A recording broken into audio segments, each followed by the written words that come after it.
Oh boy.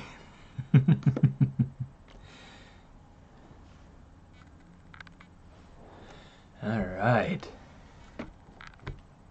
How's everybody doing?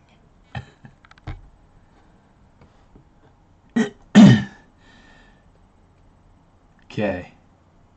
First things first, because this always seems to be the biggest problem. Let me know if the microphone is working and if it is working comfortably. Because that's always the trick. I'll just give everybody a couple more minutes to kind of get in, get going, whatever. I'll probably go ahead and just start working and let you guys chime in when you do. Okay, so my main goals for today, just to be able to kind of put them out there. In fact, what I might go ahead and start doing is adding like a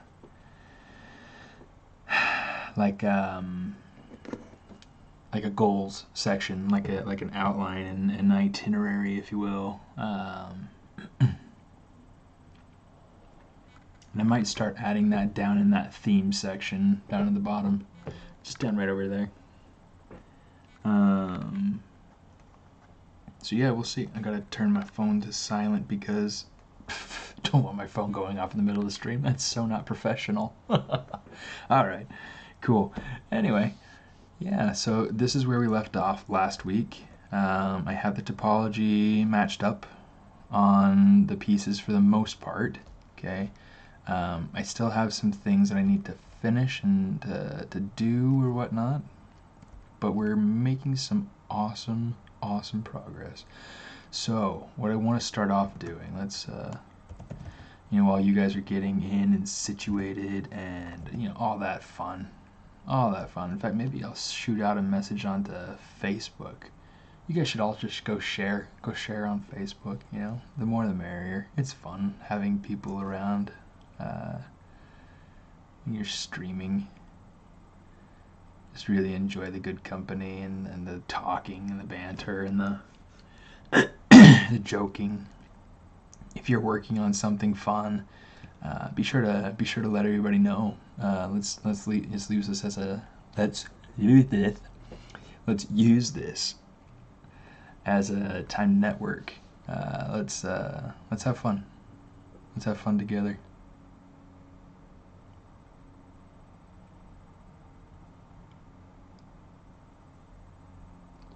Okay, let me see.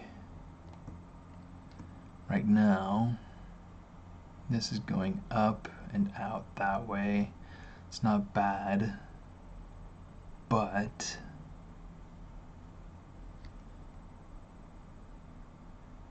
I'd much rather have this ridge come down here, but I also want a ridge kind of going out here. So what we're gonna do, let's just insert that, and let's slide this edge. ¿Qué pasa, logo? Dude, Pablo, I was watching one of your streams earlier, one from this morning, I guess it was, maybe? I don't know, I get busy, I guess, I don't know, whatever. But that was awesome. It was fun watching you go through and doing the headphones for your dog character. Están saliendo re loco, re genial loco.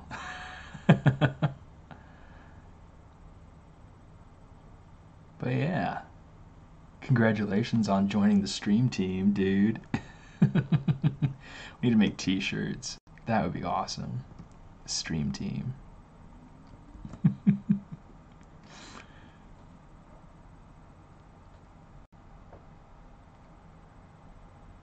I think the kids are trying to get in the room. Scarlett?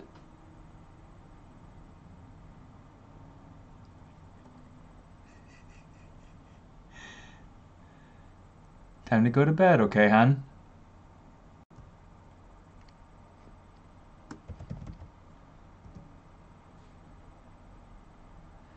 try to get them in bed before this time of night. Doesn't typically work. Especially if we go out somewhere. If we go somewhere, then, you know, they're just alert, they're just awake, they're just buzzing, you know, and so it's kind of a crazy bit of business. But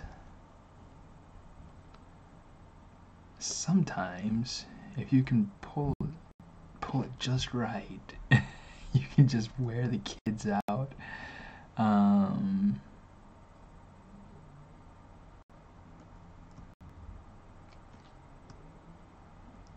Can wear the kids out and they'll fall asleep in the car, or they'll, you know, whatever. It's kind of funny. Okay, so one of the things I want to do, let's see if we can get, in fact, let's do this. We're going to come over here. Let's split this point. One of the things we can do is we can split it like this. And actually, just for the sake, because one of the things I wanted to make sure that I can do is have a full rounded circle right there. I want it to have kind of this bolt port, if you will. So I'm going to try to pull something like that off. Okay, I just kind of like gotta change my mask into my lasso.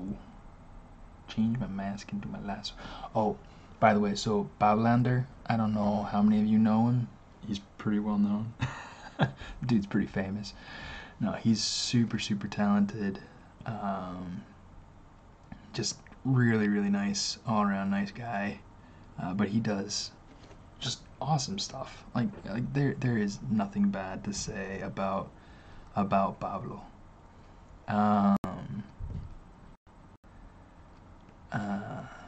He did a presentation at the ZBrush Summit this year, and totally rocked it, by the way. Let's go delete.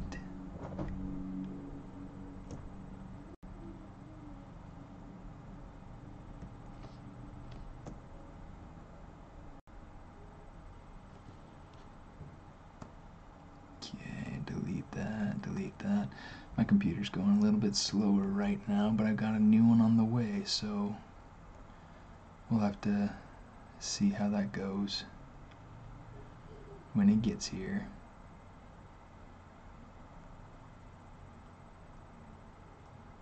How do I bring up the polygon action menu? Okay, so when you're using ZModeler, so this is only a ZModeler function.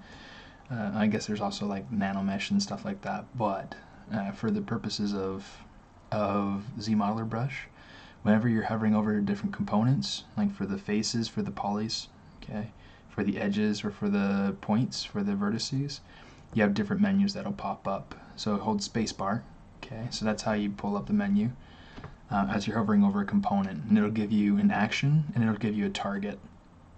And it's for some actions it'll give you modifiers, so it'll tell you essentially what you're doing it to, and then what that is going to look like, you know, different ways to be able to change how it affects your mesh.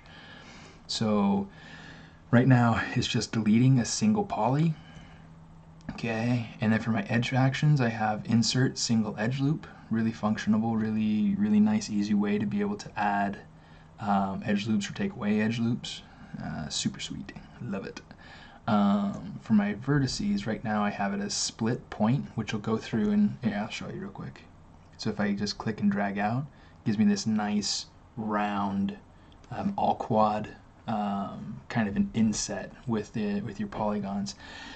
And that makes it really nice in case I wanted to go through and extrude it inward and create some sort of little inset, or I could put bolts, or I could bring it out and then bring it in and then bring it down, and that'll, you know, similar sort of thing.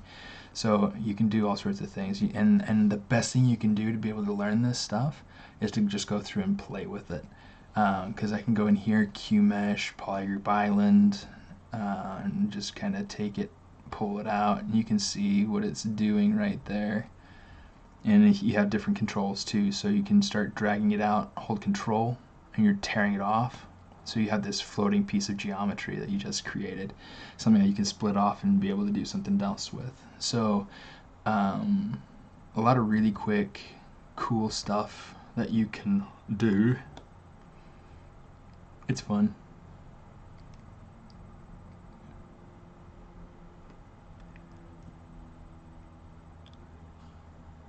Okay, we're just gonna go ahead. We're just gonna create these new polygroups. Trying to figure out how to say your username. Haha lala xxx. Alexis. Yeah, that's my best guess. Anybody else have a guess? Alexis. Cool. We will use that. One of the things we want to do right now is crease. I want to uncrease all. Okay, I want to make sure that I don't have any creasing here. And then we're just going to go ahead and run a polish. I want to try to get this shape to be a bit more round. So let's see if we can do this. Let's go ahead. We can go scale, polygroup island, and we can go polygon center. Actually, let's go local symmetry. Okay, scale it up. We'll have to play with those points and whatnot in a minute.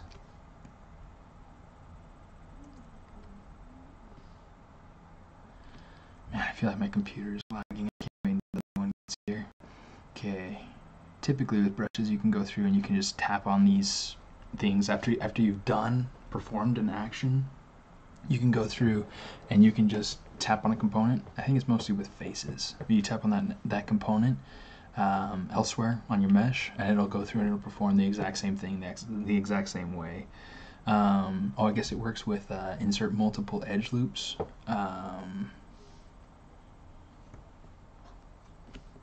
Let's do this. So if I come over here to insert multiple edge loops, I can go to interactive elevation, sure. Okay, so I'm going to go ahead, I'm going to click and drag that out just to be able to make something fancy. And I want that maybe to continue down here. I don't want to have to go and click and drag it out to be able to do it, you know, have to remember what I did. So I can just tap, and it'll go through and it'll bring in the same arch, it'll bring in the same number of edges, and I can do the same for, you know, these other panels down here in case I wanted to be able to have a continuation of that shape. Really simple, really quick and easy. What we're gonna do, let's go over here.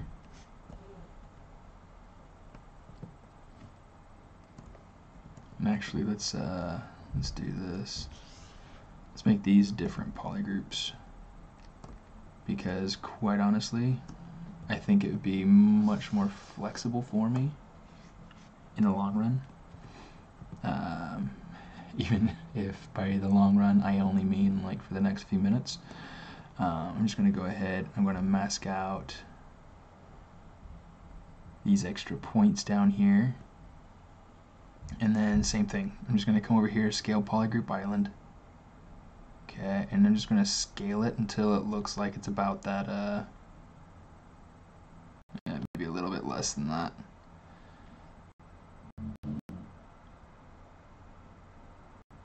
Okay, a little bit more, something like that.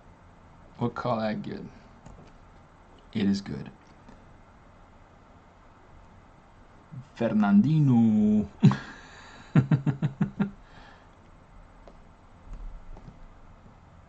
Okay, same thing. I'm gonna come over here. Just need to X out these points that I don't want to change, and I can just hit scale again, or you know, just tap on it because I've already scaled it, so it's not really a big deal for me to go ahead and click and drag it out again.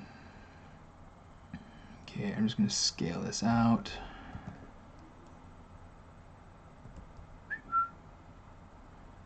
Make sure I'm only affecting that piece. This is kind of just the fun of it. Man, my computer is super lagging.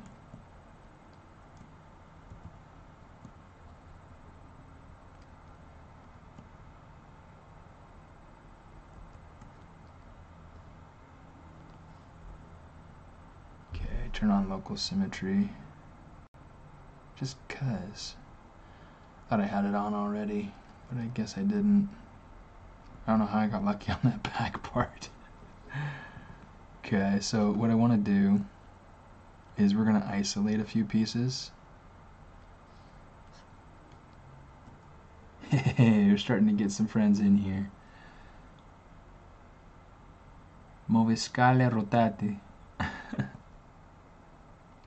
That's a pretty cool name. Okay, I'm just going to go ahead and stitch these. The other thing I could have done, which would have actually maybe taken longer, is I could have done Pixelogic click here. Is that a goat?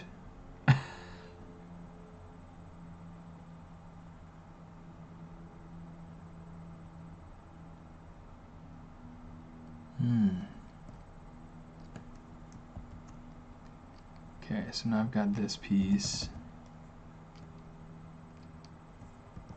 And it's starting to look about what I want. I want to create an edge loop kind of going around the outside. So what I'm going to do is I'm just going to go Control A, and I'm going to come down to edge loop and hit edge loop. Did it do it?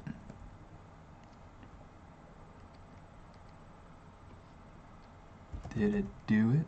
Actually, let's do this. Let's go over to deformation, and let's go inflate.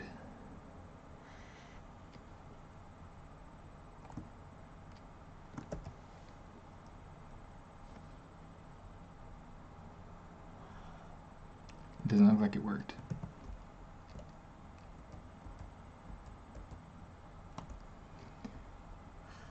Okay, let's go. Let's try this again. In fact, let's actually do panel loop this time. Let's go to panel loops. Or the other thing that we could do, Control Shift A. Well, it worked. It just didn't work exactly the way I wanted it to.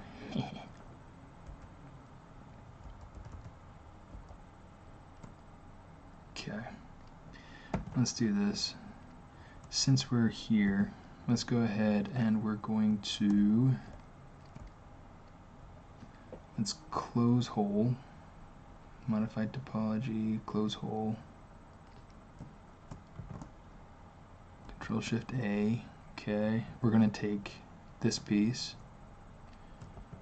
and actually we need to make sure that everything's unhidden. We're just going to go ahead, Control, drag that down. Okay, so you see, I mean, this is creating this this sort of piece for us. Okay, all I want to do is create kind of an outer edge there, an outer ring kind of going around here. So what I want to do, I'm going to go back into my Z modeler. This is where we're going to go ahead and use our different functions. Okay, so extrude, we're going to go to poly loop. You'll like this one, guys. Okay, and you see that? It's going through and it's creating that loop going around there, and it's nice and even all the way around. Very helpful. Okay, super helpful. I love it so much, guys. Okay, so since we don't need the rest, we're going to go like this, Control Shift X, and that'll bring that one extra loop that we made back. Oh, looks like I've got an extra something in there.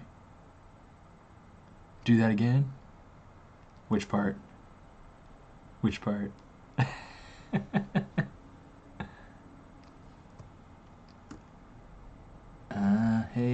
at that. Okay, Control Shift X. The edge thingy to be able to get the edge loop around. Okay, so let's go back. Okay, so essentially what I did is I closed holes on the bottom of this open piece. Okay, and so I've got, I can take my gizmo, control click on that polygroup that's created on the bottom of the open piece. Okay, I'm just gonna hold Alt and click on the rotational thing to be able to make sure that that resets, and I'm going to control click and drag down to be able to make sure that that's creating a loop. Okay, so you see that's creating the one piece there. Now to be able to create that extra edge around the outside, because I wasn't working using edge loop, the geometry edge loop function, I'm just going to come over here and I'm just going to use extrude poly loop, and I'm just going to click and drag that out. And so now I'm left with this extra loop going around the outside that I wanted. So now I can come over here. Let's actually do this. Let's what I did, I hid the dorsal fin. I gotta hide the purple thing. Now I can Control Shift X to grow it so that I get that extra edge loop going around the outside, and now I'm good to go. Now, one of the things that I'll go through and I will probably fix is I will probably take this edge loop and carry it all the way through. Yeah. Alright. I'll probably take this and carry it all the way through. And the reason is that I want to be able to keep this little corner by this circle. I want to keep that nice and crisp. I'll do the same thing on the back. Oh, and the other thing I gotta do is hit delete hidden. Anyway, so if I were to go through, turn on my dynamic subdivisions, you see it's not holding that crisp corner. So in order to fix that, I'm just going to go through, we're going to delete a couple of polygons. Delete a single polygon. Delete a single polygon. Oh. That's funny. Okay. Now we can go in here and we can say insert, change it back to single because we don't need the extra thing in there. Now we're going to change over to bridge. Doop, doop. Let's add in an extra edge loop in here because we need to be able to bridge across here, and then we'll be essentially really close to done. We'll have some evening out to do with the topology, but the topology will be there. Okay. Now, one of the things that I'm really like, one of the reasons why I went through and started trying to figure out how to use the Z-Modeler brush is because I had a supervisor one time who told me that that it was impossible to get production ready topology using ZBrush techniques. And I can't say I'm the fastest at it, but I'm fast enough that I can say, yeah, you can.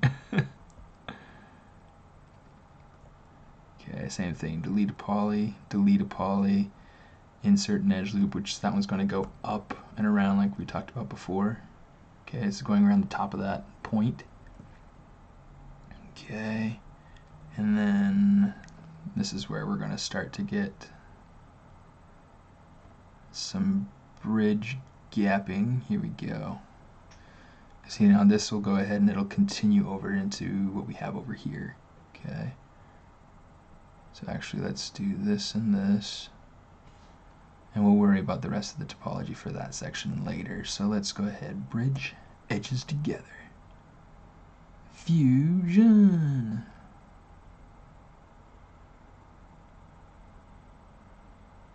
There we go. See, I made the bad choice of going through and trying to do these edges, even though they're longer, they're bigger edges.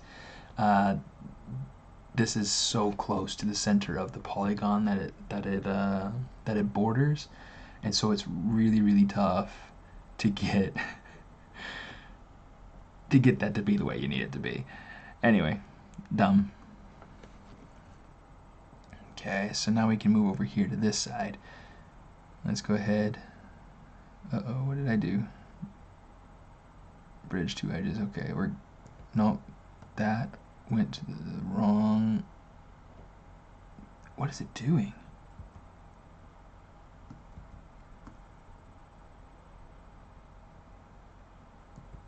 Weird. Okay, so first, it's like I think what it's doing is it's somehow selecting this edge, and then it was selecting the next edge, which doesn't work for what I'm trying to do, believe it or not. Insert single edge loop.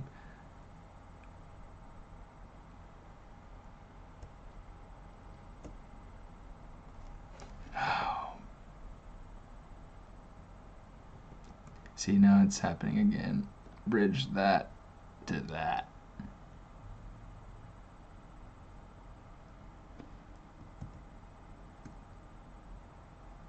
So does that actually work for you? Now, Pablo, I'm referring to what Pablo's saying there. Thanks, Amir. You guys should be able to see the Twitch, or the.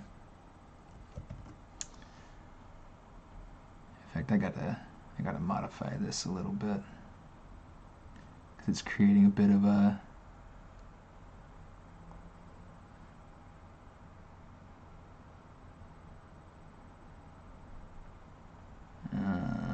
It's a bit too long. It's going across my borders. So let me modify this real quick.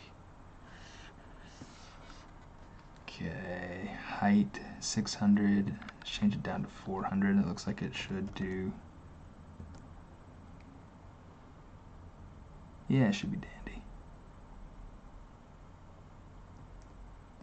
Well, yeah, I think you're right, Pablo. It's like I think that it's a good idea having the magnifier on there, even just for the standpoint of being able to show. It's like, okay, this is what I'm pointing at. And you should be able to come up to preferences and be able to change your settings too, so you can make it bigger. Zoom 2 times, 3 times. Let's change it to 3 times. Is there a way to be able to fake it so that you can make it bigger? Doesn't look like it. Magnitude curve, shadow. I don't really want a shadow.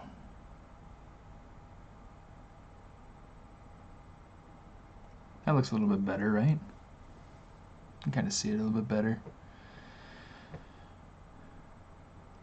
Make that frame really visible or really not visible. I like it. Let's keep it visible. Cool. Magnified curve. Yeah, that's cool. We'll keep it. We'll keep it like that. So anyway, now we've got this, and we've got a little bit more visibility on what it is that we're doing. Kind of cool. Thanks, Pablo. See, told you. Real high class guy. Let's go ahead. Let's get this stuff going. In, and now we can just go ahead. We can bridge all edges together. Gonna make this work in a really classy way.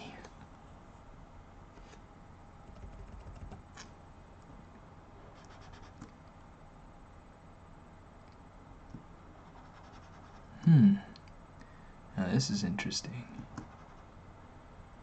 I wonder if it's somehow masked.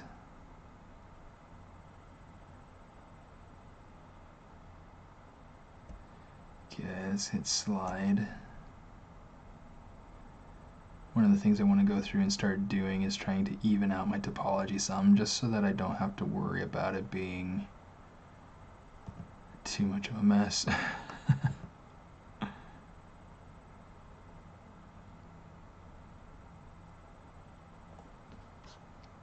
Okay, a lot of this will need to go ahead and be refined, but so far so good. My goal for this session of the live stream is to go ahead and finish this section of, in fact, I need to write down my goals. Okay. What's the date today? Shoot, it's the 20th? 19th.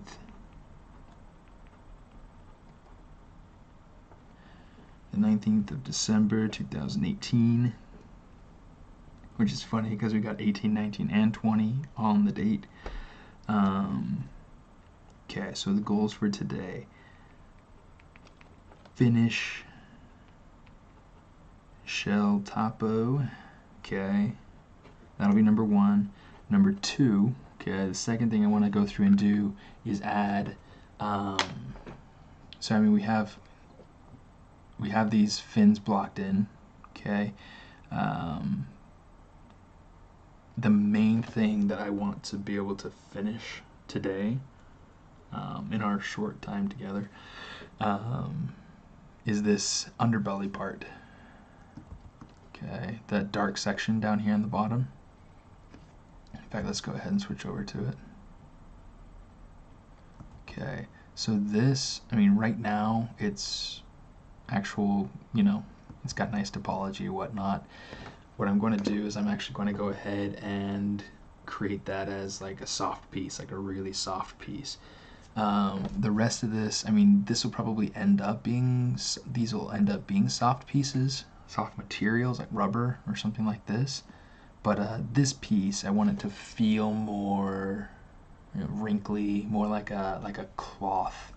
Like if you look on anything by Furio Tedeschi, he has all sorts of this, like these parts where the mechanisms are covered by some sort of woven fabric, and it's kind of an interesting aesthetic. But let's jump back. Okay, so here is our mesh so far. Okay.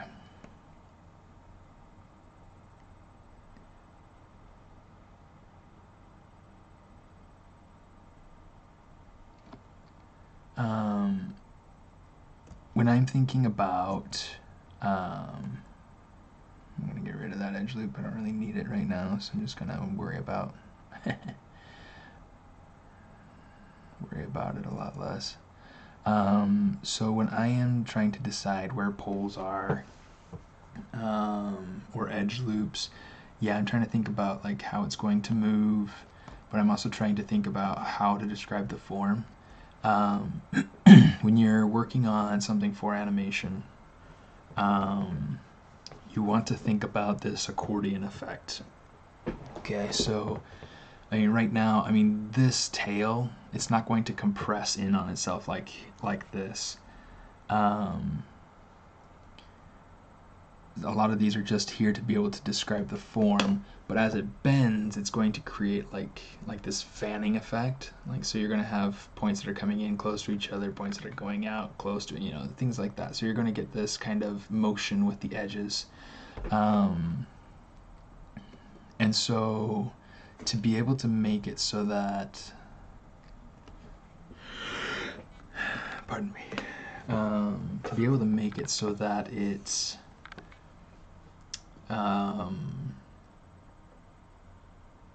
you know, so that it is animatable, so that it's clean, so that it works for that sort of production pipeline. I try to make sure to consider that and consider which way it's going to move, because if I had this topology going at some sort of weird diagonal, then it wouldn't work very well. The top fin doesn't matter as much. This is just going to be a stagnant, pretty solid piece, probably a hard rubber.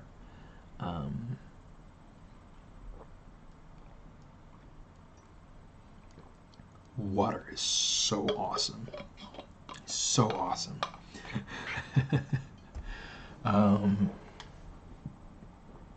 Cool. So yeah, considering kind of what things are made out of, how much movement you can expect out of these different pieces, it's all very important in trying to decide how you're going to develop your topology. If you're, let me see, actually, let's do this. Let's Control Shift A, Control W, just because I want to try to keep it clean, right? You appreciate water more as you get older.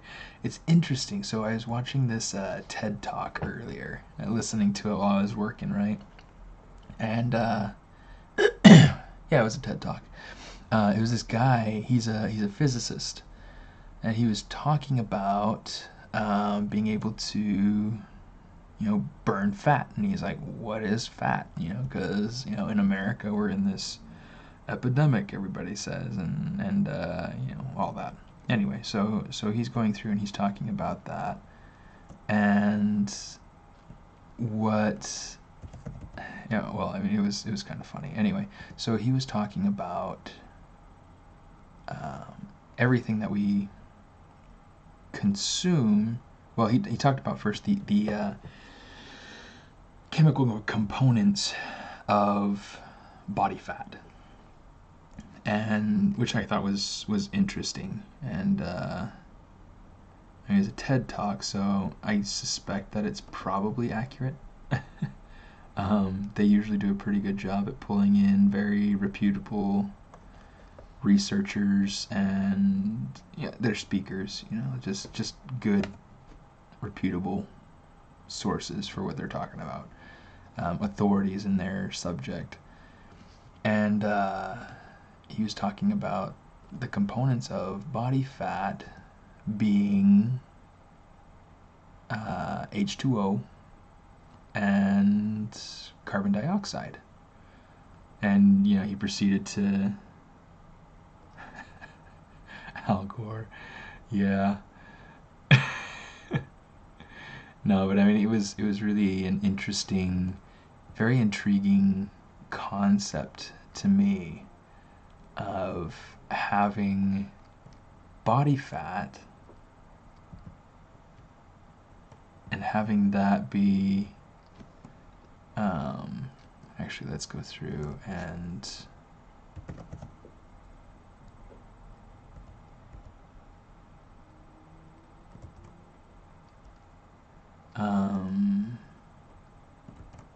let's change this to Polycoup Island. So much easier.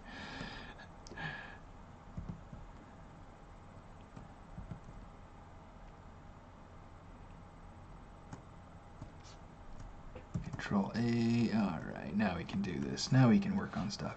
So he talked about the way, like he said, one of the biggest questions that he asks people when they're in the conversation of losing weight, he says that he asks, okay, so how do we lose fat?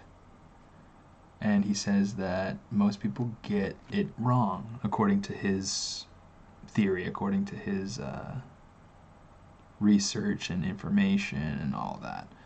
So what he says, which I feel somewhat inclined to believe, I feel like this feels pretty right. And as my buddy Chris Lee would say, if it sounds right, it is right. Very Viking way of thinking. He said that the way that you get rid of carbon dioxide and water, well, I mean, a lot of people will go through burning with fire. Yeah, that's absolutely right. No, he said that the way that we burn fat, the way that we get rid of carbon dioxide and water, is by breathing and by sweating or urinating or pooping or however else we end up getting rid of water. Okay, vomiting. I don't know. You don't want to be vomiting. I'm not encouraging anybody to be bulimic or anything, but because that's miserable.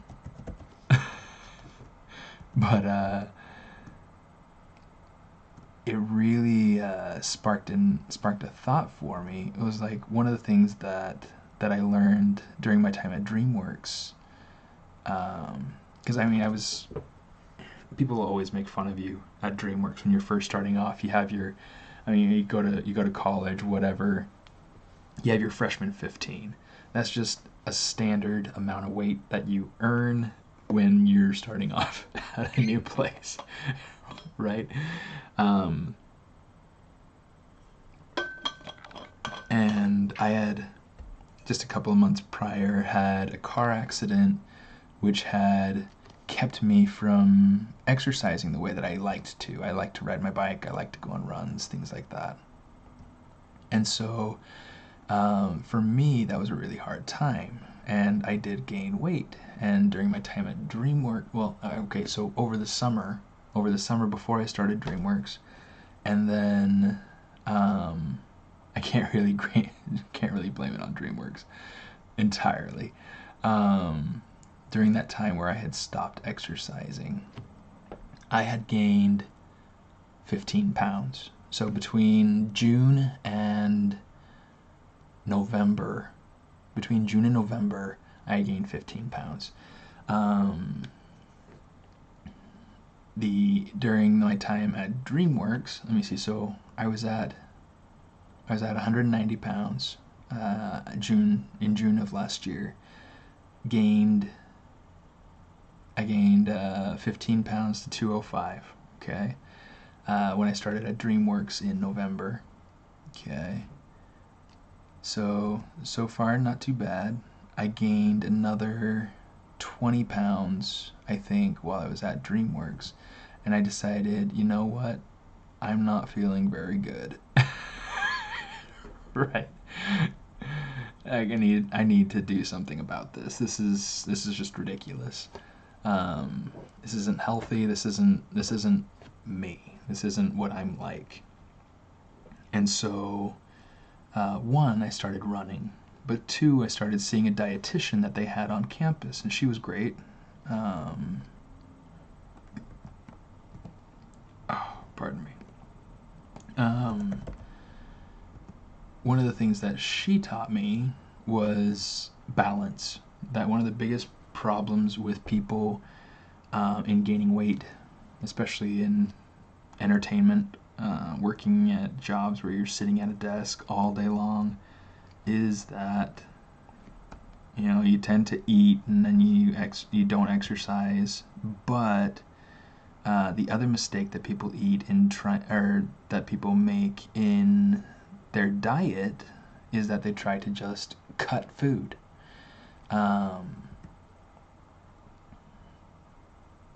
So the thing that she suggested wasn't really cutting food, but changing food.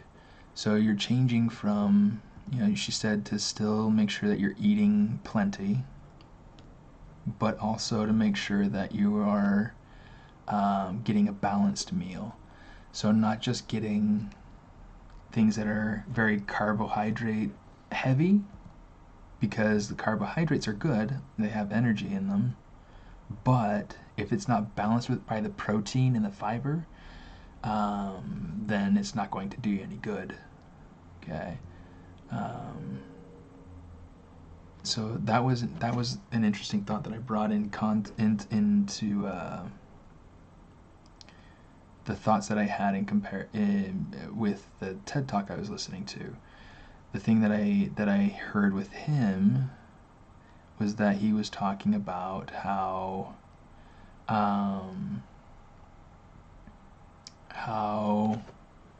you burn fat by moving and breathing. Okay, essentially, getting rid of water. However, your body needs to get rid of the water, but you get rid of this stuff by doing something. Okay, you can't just wish your body composition to be what it is and for it to actually happen. You have to actually do something about it. You have to exercise, and he said one of the questions that he gets most often is, he said breathing is huge because as you're breathing, you're getting rid of carbon dioxide. Okay. You can think of it like a car with a car exhaust. Yeah, that's how, when your car burns fuel, it kicks out carbon dioxide and water. kicks out other things too, but main things that we think of are carbon dioxide and water. And so that was an interesting thought to me. So in conjunction with eating balanced, he said to control how much you eat. He said don't eat as much and make sure that you get yourself moving. Grummet. That's great. Yeah. Yeah, biking to work.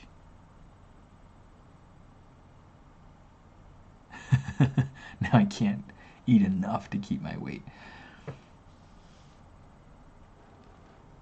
Yeah, I mean, I've gone through interesting fluctuations with my weight, like over the last long while. And people notice.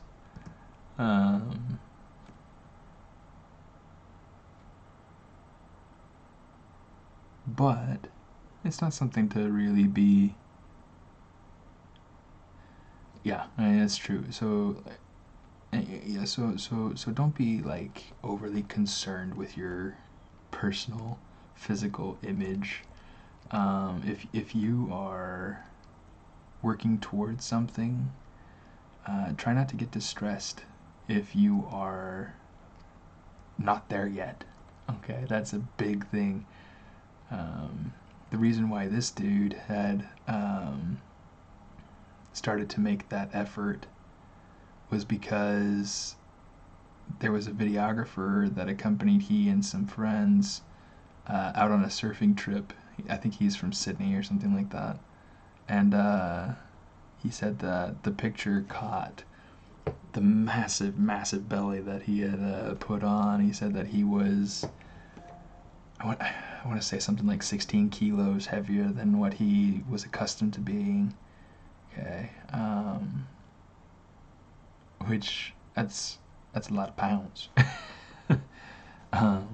But, by just going through getting active and not eating as much, controlling his portion sizes, he was able to get himself back under control. Essentially, he's able to control. That takes a lot of discipline because I'm really good at eating cookies. It's like a special skill on my resume.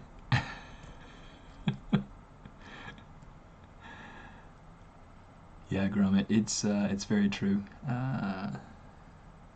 Yeah, if you keep active, you can eat just about anything you want. One of the things that I find um, is that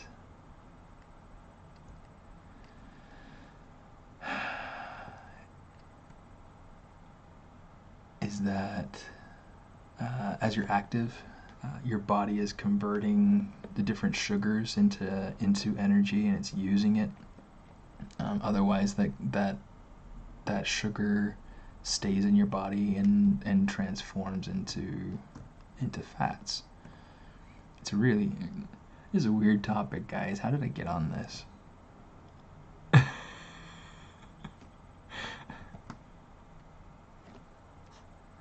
Okay, let's see.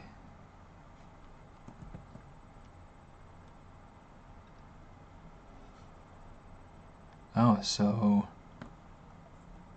anybody going to Disneyland to see the new Star Wars land?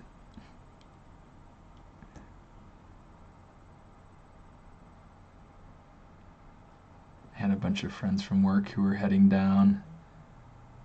Well, a bunch of people that sit around me at work.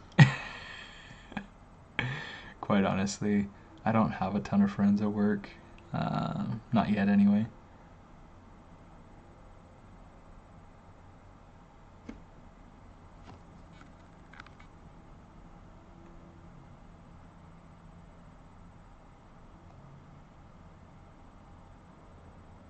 Yeah, more importantly, how does it relate to dolphins? If oh my goodness, who's my buddy that's here every week? I can't even think of who it is anymore. Oh my goodness. It's been a whole week since I've seen his username pop up.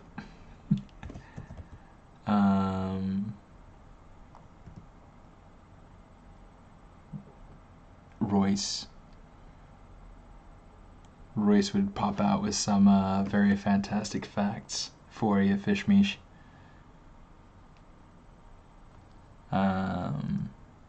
About how dolphins relate to body fat. You're there! That's funny. Speak of the devil.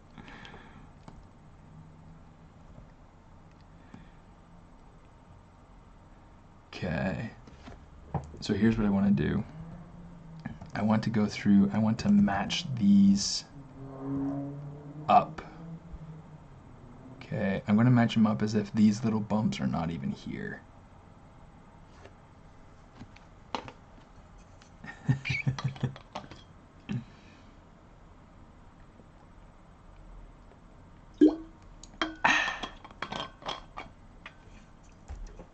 I always bring like 2 water bottles because that is the smartest way. Get it? It's the smartest way.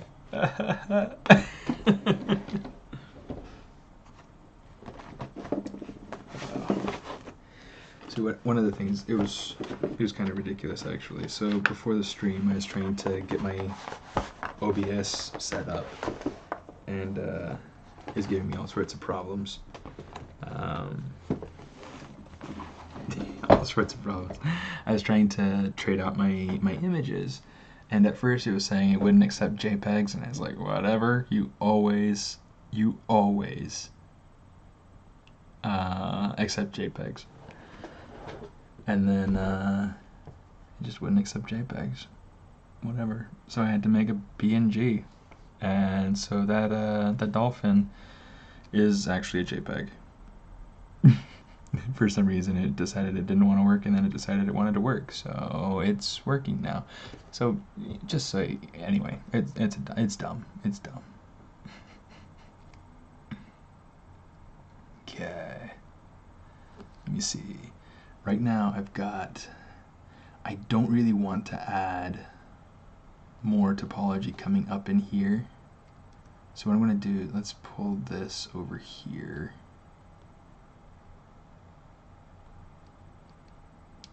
It's like the hard thing is I need one going to the center.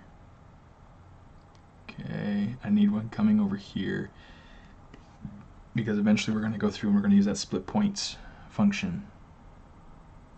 To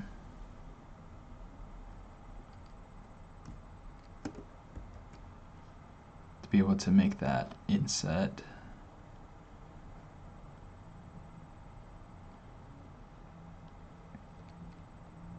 Okay, and then we're eventually also going to create,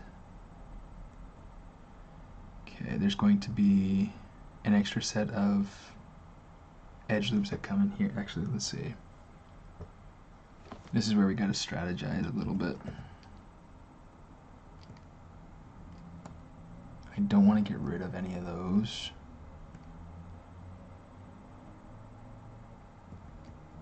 Why does it do this to me?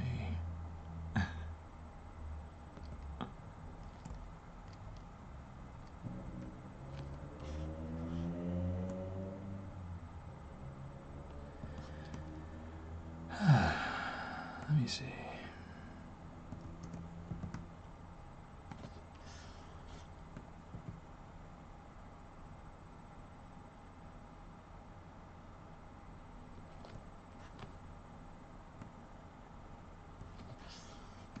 Let's go ahead and do something like that, and then that, and then that, and then we're just going to totally like suffer through this design. Let's make sure we got this. Kind of mask out my borders so that I don't have to worry about totally killing everything that I've absolutely done with love and tenderness.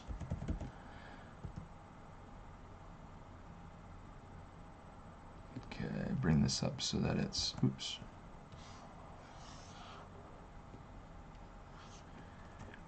You know what sounds really good right now, guys?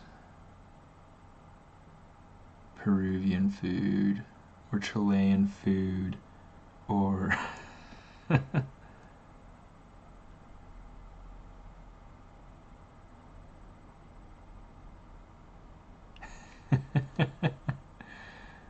was that paragraph, did it just happen to be about dolphins and how they relate to body fat?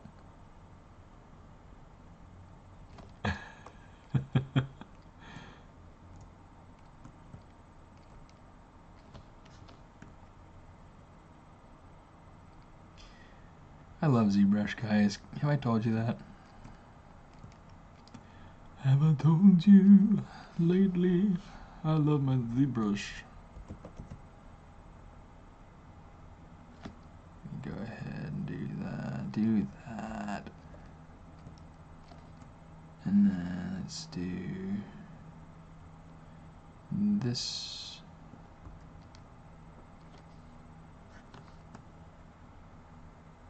Here we go.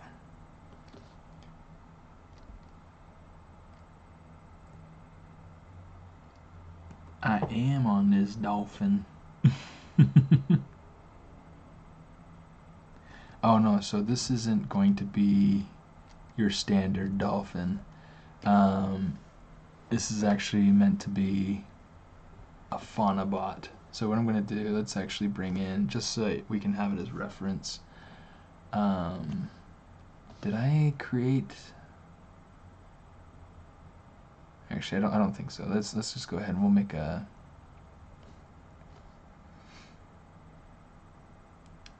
Faunabot, Fishbot. And that's not it. Starting to wonder where all of my little renders went to. Found it. Okay, we're good.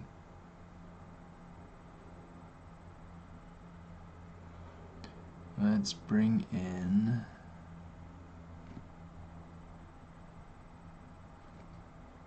this one.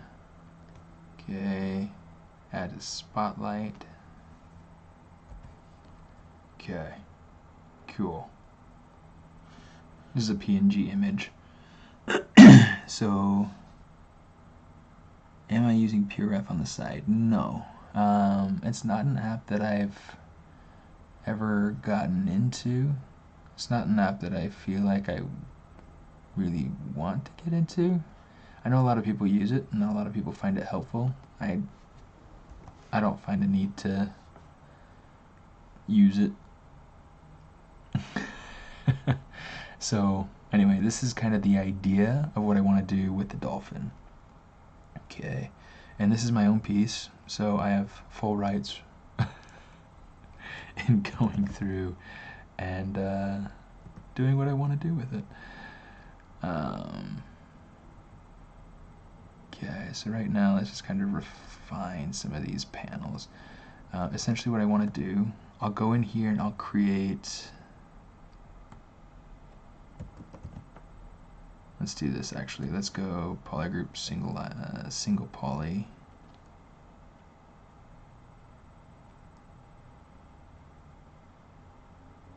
Copyright strike. Can't copyright strike myself.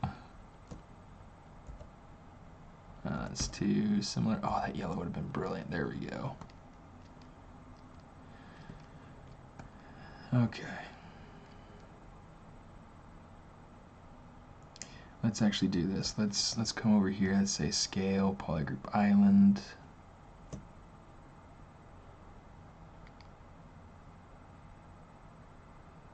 Do something like that.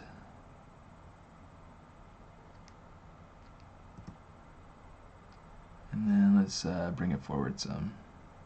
I want to make sure that this is still kind of in line. And I want to make sure this is following. Whoa!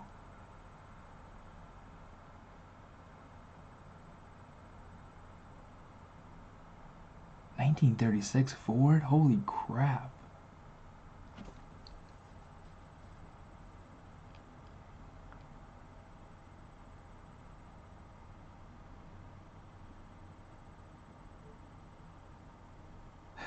The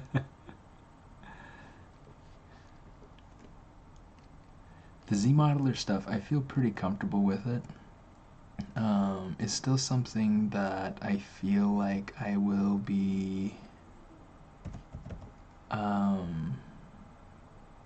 playing with a lot for a long, long time before I feel like I'm like I can do anything with it.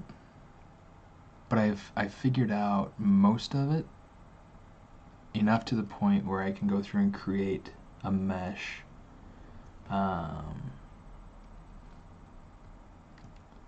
Where I can create something that's, you know, production ready. So pretty handy. I really love the tool. I think it's great.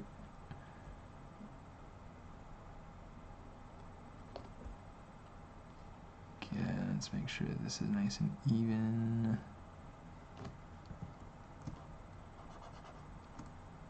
I gotta turn off this the spotlight projection. That's the one thing that really drives me nuts. And really just, I always forget. It's important. It's useful. It's useful because of texturing or adding sculpted details or things like that. But it's also a pain in the butt if you forget that you have to do it. Okay, so now we've got this here.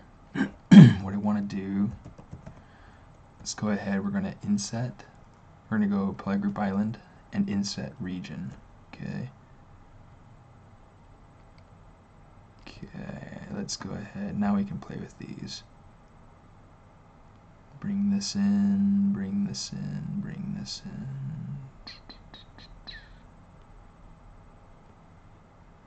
But yeah, they're opening Star Wars Land at Disneyland. I'm pretty excited, but I don't know when I'll actually get to go.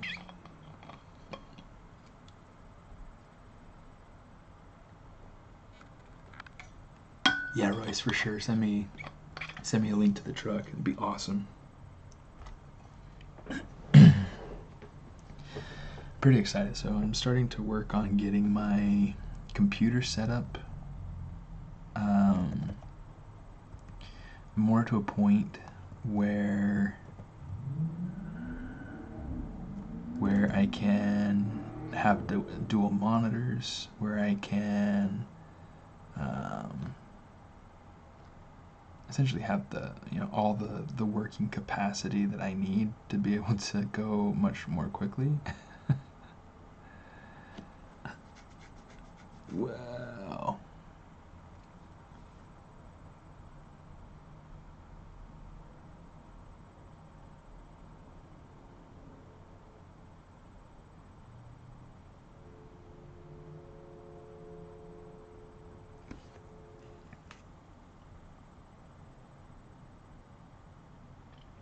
So Royce, you're talking about needing 3D coat to 3D print some interior parts. What would you use 3D coat for in preparation for 3D print?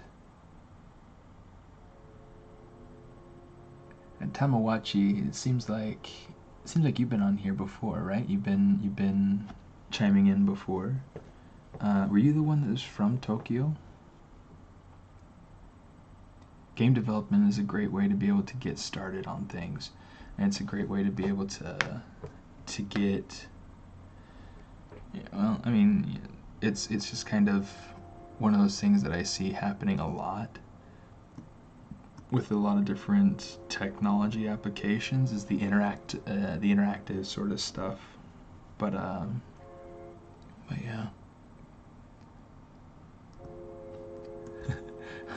Pablo, I'll send you the links that. Well, actually, I guess it should all be in there in the Slack channel for the streamers. I asked about rigs and things like that. And I didn't go for building a PC or anything like that. I kind of thought about it, but instead I decided I kind of value the ability to go mobile if I need to. And so what I did is I bought a laptop with 32 gigs of RAM and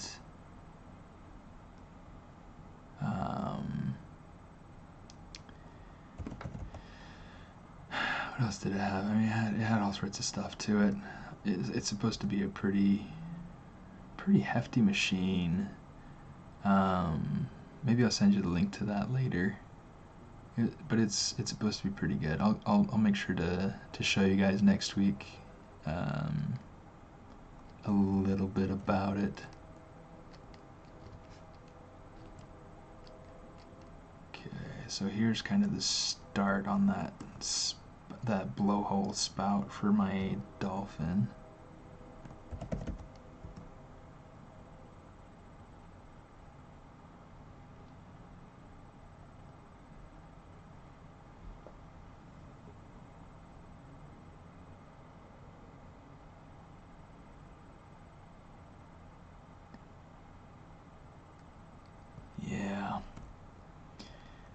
Yeah, using ABS would be a good idea because it's more thermal resistant.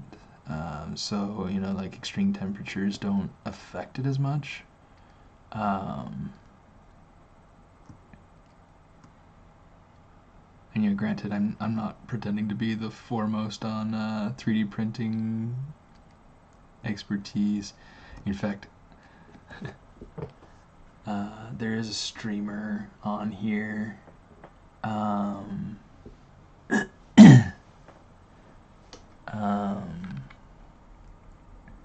There is a streamer on here who is quite exceptional. Well, actually, I guess a few streamers. There's a new streamer that just started. She goes by Vert Vixen. Okay, and then there's also my buddy Aman. Great guy. I've done projects with him in the past, and yeah, I mean he does a lot of 3D printing, a lot of toys, a lot of prototyping, that sort of stuff, and really fun to. Twitch didn't like your URL, poor guy. Okay, so let me see. So far, what do we got? Okay, these bottom pieces still need some work. Actually, mostly just this one. I think this one's probably all right. All right enough for what I want out of it. Let's see.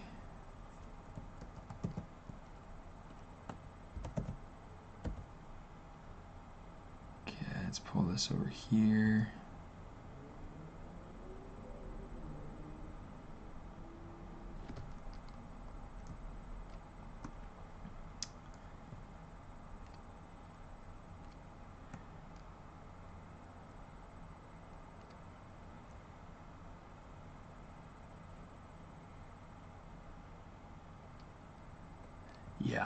Yeah, they've. I think it's really quite fortunate. They're the ZBrush streamers, like you were saying, Tamawachi. There are some really cool people, and it's always really cool. Like if you can ever make it out to the ZBrush Summit, you get to meet most of them. It's awesome. It's such a great environment, and so many wonderful opportunities, networking wise and otherwise. There are a lot of people that go through and they'll save up all year just to be able to go. And it's awesome. That's just really all there is to say about it. It's just awesome. Let me see, let's change this to slide, not partial. I want to change it to just a single edge. Whoa, an old grad from Gnomon. Yeah, I mean, it's been crazy to watch the way that Gnomon has evolved just over the last few years. Because, well, I mean, it's always been a very high caliber school. I've always enjoyed the work that I've seen coming out of Gnomon. But I feel like one of the things that I see that's really cool is that the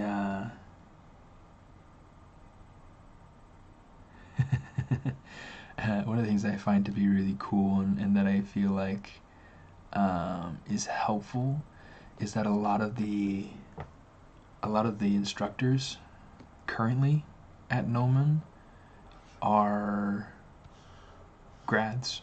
They went to Gnomon, and now they work, professionally, and so they know and understand what it means to go through the process of struggling to get into the industry, and but they also know what Gnomon did for them, and they're able to go ahead and kind of pitch in. They're able to, let's insert single edge loop.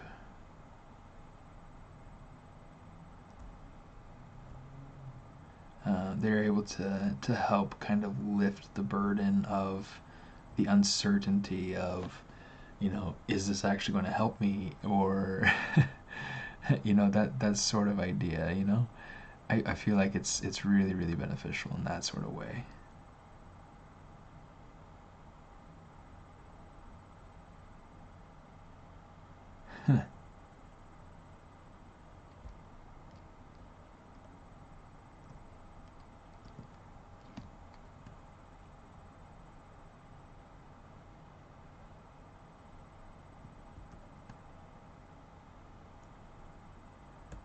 Now I feel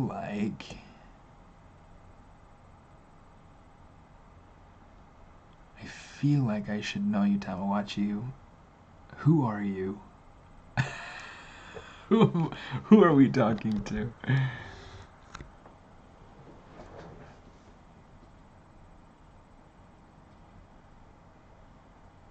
It's just always so funny, like online there's such an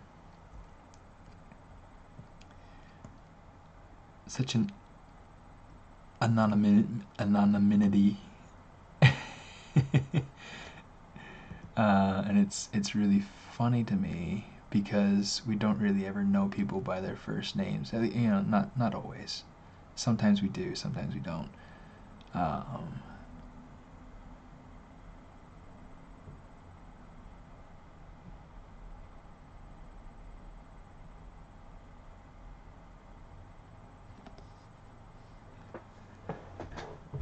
But who are you? I mean, I feel like your username sounds familiar. But I can't even think of who you are. That's so funny, and I feel like you're like keeping it a secret. Kurt Binder. Oh. Okay, guys. Go click on the link that Tamawachi posted. Got some killer stuff. I just followed him.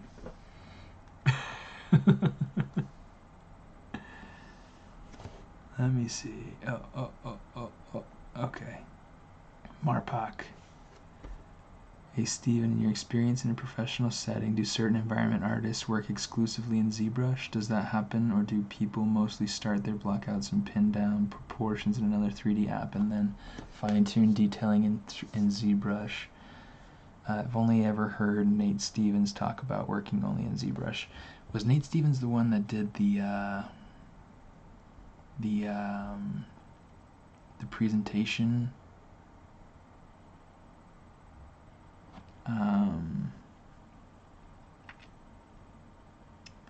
The presentation at the summit this past year.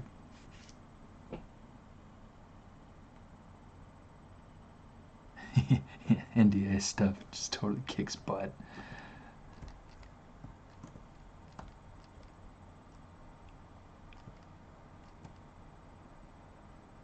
Let me see. Okay, let me slide single edge. So to be able to answer the question about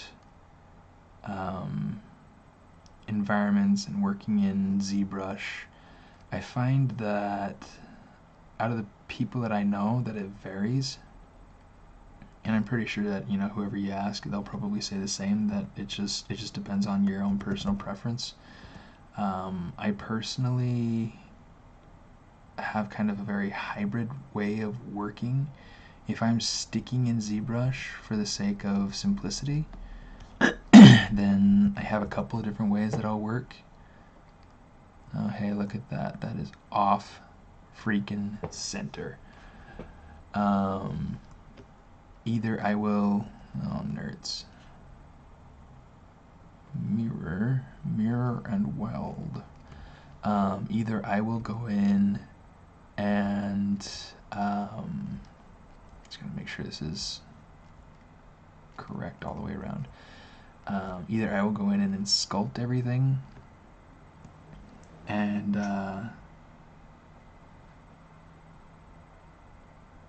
yeah, either I'll go in and I'll sculpt everything and then retopologize things as needed, or yeah, that's how that's going to be looking later. Or the other thing that I'll do is just work in topology, just work with topology. Sometimes it kind of just depends on what I'm doing. Sometimes you can go through and you can use Z-spheres, which is helpful. I think I need to go through and actually divide this out into the different panels.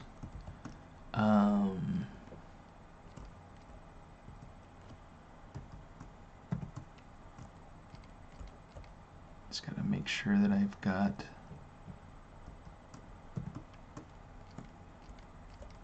things polygrouped the way that I want them. Let's go split. Where's the split PG? Group split, there we go. Okay. So now I just undo that. Okay, let's rename this.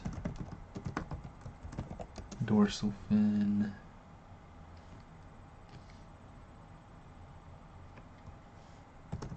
Jaw.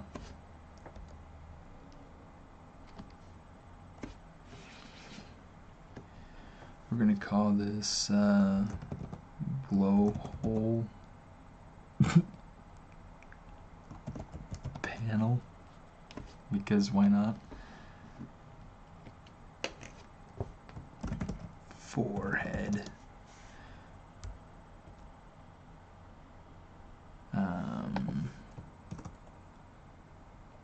Side stripe. Yeah, it is personal preference and whatever it is that you do. So you can use Z-spheres, you can use box modeling, and you can do kind of whatever you want, and you can use different softwares.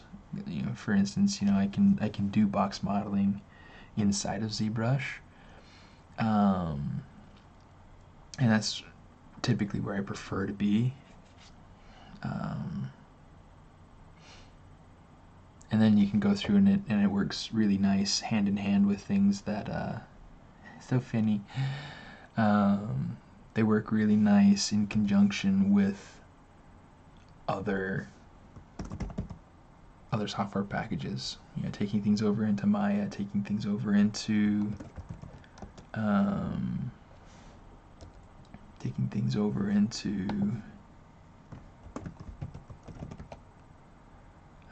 Substance Painter, other software packages. It's really, really quite simple. Okay, let's hit nurse.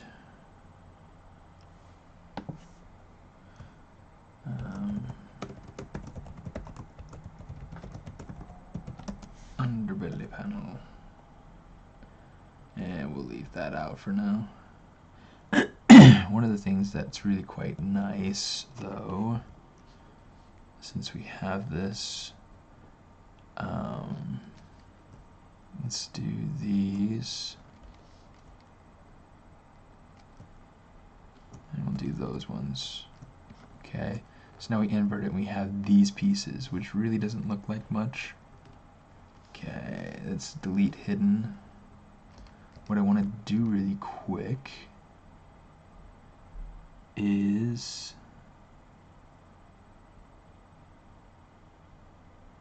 interesting. Okay, so let's go ahead, let's go to ZRemesher.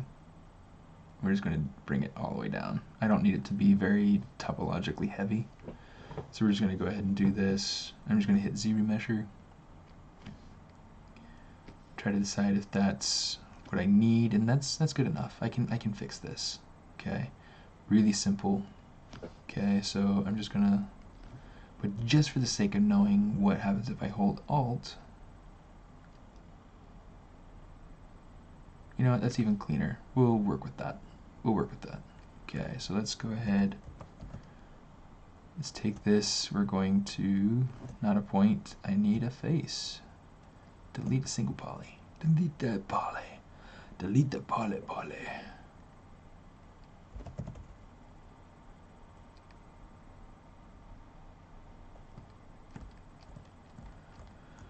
Okay, that looks good.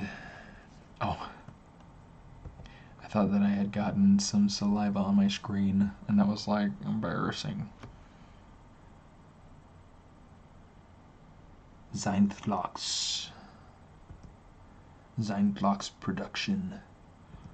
How you doing? Okay. Let's go ahead and let's do this. It's going to display properties, flip like a dolphin. Okay, so now we've got these basic fin shapes in here. It's really kind of just enough for what I need right now. Let's actually, just for the sake of making sure that this is as light as I can make it, for right now, I don't need it to be super heavy at the moment.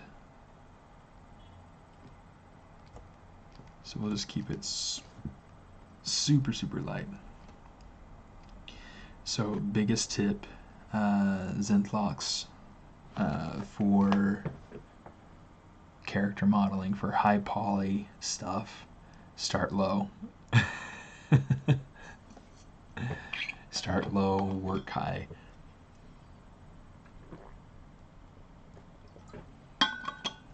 I teach classes, and I have for the last, golly, it's been like 4 years now. Teach classes at the university level, and currently been teaching a lot online. One of the things that I run into a lot with my students is that they have this very strong innate desire to want to go right to the details. So, you know, skip the details. Just don't worry about the details. Worry about the main forms. And then, once you have your main forms worked in, you can work on medium forms. You can work on, and it's like, everybody's always just like, don't tell me in medium forms, I want to get to the details. Yeah. I had these particular students that okay, not all of them. Just one in particular. I can't name names because of FERPA guidelines. But it was very typical for them to go through and start sculpting the crap out of whatever they were working on.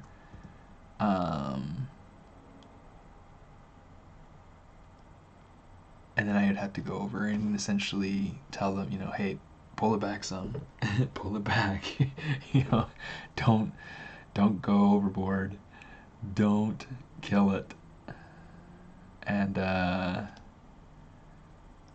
didn't always go over very well. They're always like, you're only picking on me. Why don't you pick on anybody else? Pick on somebody your own size. Oh good, it's only 9:26. We're making some awesome progress. Okay.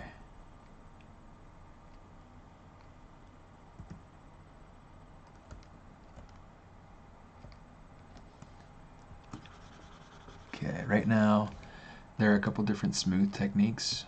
You can use your regular smooth, which is going to lose volume sometimes. The other thing you can do is if you start smoothing and let go of shift, it'll try to preserve that form some. Okay, so start smoothing and then you let go of shift. The other thing that you can do, and this is something that Zach Petrock told me that he does a lot. He's the guy that I presented with at the ZBrush Summit this year. He's a very fantastic mentor of mine, works at Disney Feature. He takes the smooth Z-add intensity all the way down to, like, he says usually around 8. I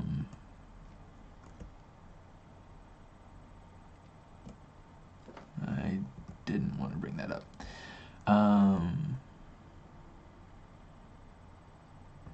Modeling is your biggest problem so far, but you use Maya. Maya is fantastic. I love Maya and I use it every day at Disney. In fact, I keep looking for ways to be able to incorporate ZBrush into my pipeline. Currently, there's not a whole lot of use for it for what I do. However,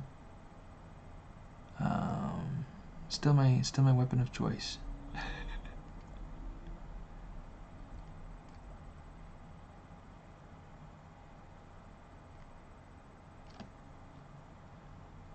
Alright, this is going well. Yeah, this is like a tedious process. It's like when you get to the point where you have your topology pretty much in, it becomes a point of, especially if it's something that you want to have that is production ready, you need to go through and essentially just with your move brush, just point by point, learn how to see the curves and to be able to make it flow smoothly.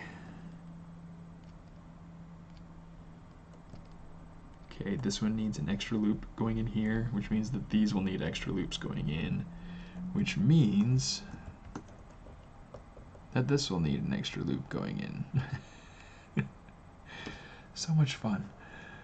Actually, this one looks like it needs 2 more loops going in because right here we have a loop that's going in that isn't going through here, and yeah, anyway, so you get the idea, right? It's just that continuation of the curves.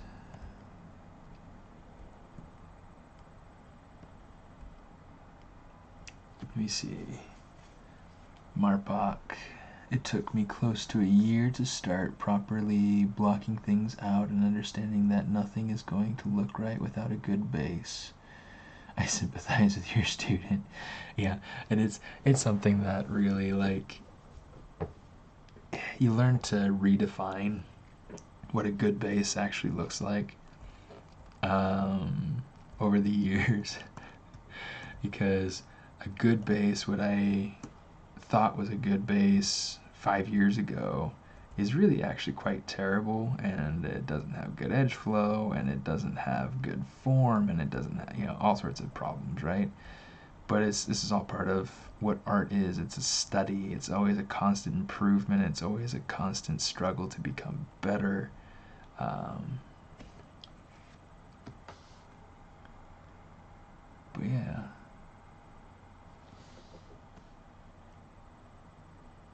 A lot of people don't know if you can save a model as an OBJ. You can import it from any program to any program. Yeah, that's a really awesome tip, is that you can use OBJ formats to be able to go between software. And that's something that I really, really appreciate about ZBrush, is that you can export it as an OBJ, but you can, so that you have your default way to be able to do that. You turn off the GRP, and it'll only export your selected subtool, which is cool. And you go up and you export it, and then you can go through and you select your export folder. The way that I like to do it is I come into the 3D Print Hub, okay, and hopefully you guys can see that all right. Yeah, looks like it's showing up. Okay, cool. So what you can do, you have this and you have all these options. You hit first update size ratio. It'll disappear in a second, but then we'll go open it back up. Oh, here we go. Okay, so you have your different size ratios. You have your X, Y, Z. Okay, so the Z is the longest direction for me. Okay, I'm going to choose that one because it's the closest to what I have, or what I would expect. Dolphins. Royce, how long is a dolphin?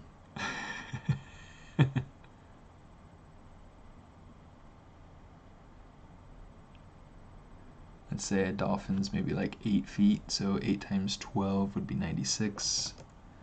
So we can go 96 in inches, okay, and then we can just convert it over to millimeters. However you want to work, it doesn't really matter. But so now we've got this, 2,438 millimeters long. Hey, Dominican. Dominican.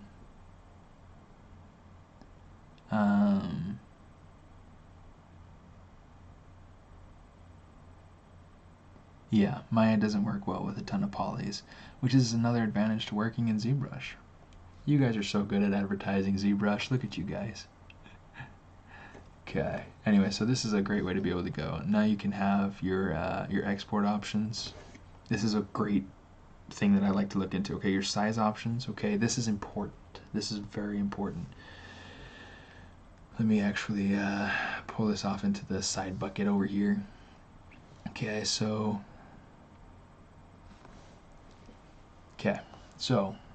underneath your size ratios, you have this size options drop down. Okay, this is important as we know them. Royce, you are awesome. This is why we appreciate you, among other things. Okay, so these are the settings that I keep. Okay, move a bounding box origin, access to origin. Okay, for all tools. Okay, and the original size. Okay, so this is what this does. This is essentially a qualifier for these things. So this is saying for all tools, move your bounding axis to origin. Okay, and then to keep the original size. So this is essentially saying that it's going to apply this length to the whole thing instead of to the per subtool basis. Okay, for all tools rather than per subtool. Okay, so the other thing, I haven't actually played with this one. That'll be interesting. Okay, I need to play with this. Some of these are pretty cool.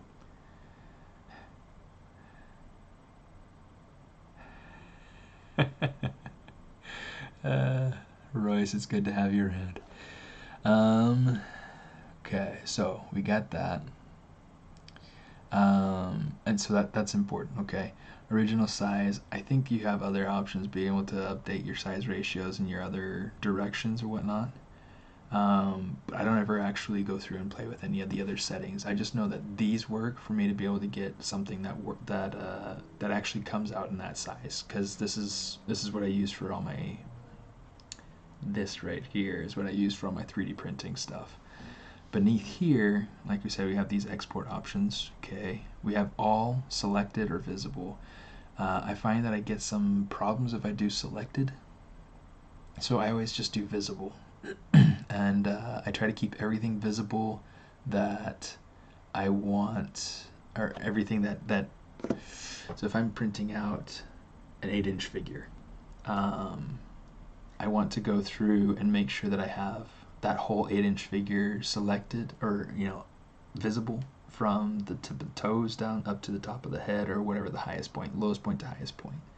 That way my export, all those subtools will be exported at the proper size, and especially at the proper size in relation to one another. Okay, this isn't important. I think you can turn it off. Okay. Okay.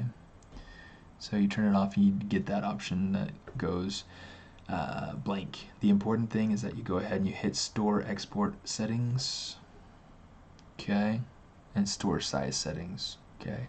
So that way it'll go through and it'll keep your settings when you export. Then you can take it into other software packages. You can take it into 3D print. You can take it to whatever you need to, and becomes really, really helpful. So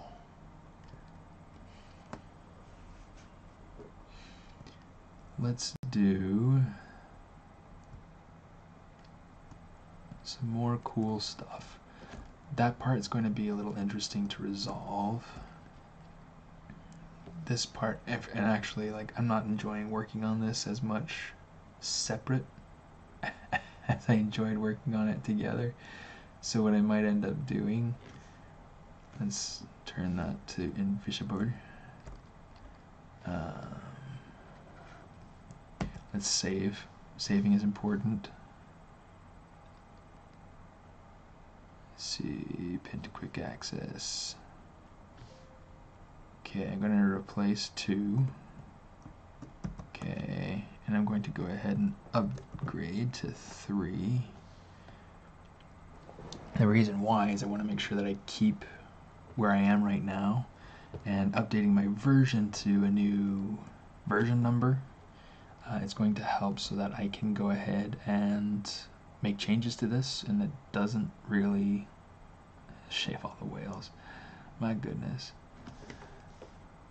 Let me see what you guys are saying, just because I'm falling a little bit behind. Let's expand that out.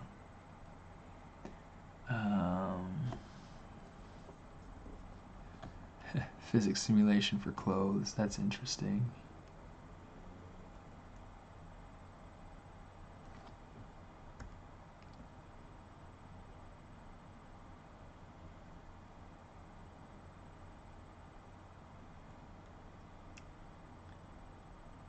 Hey, it's Sherman tuning in on Twitch. How you doing, buddy?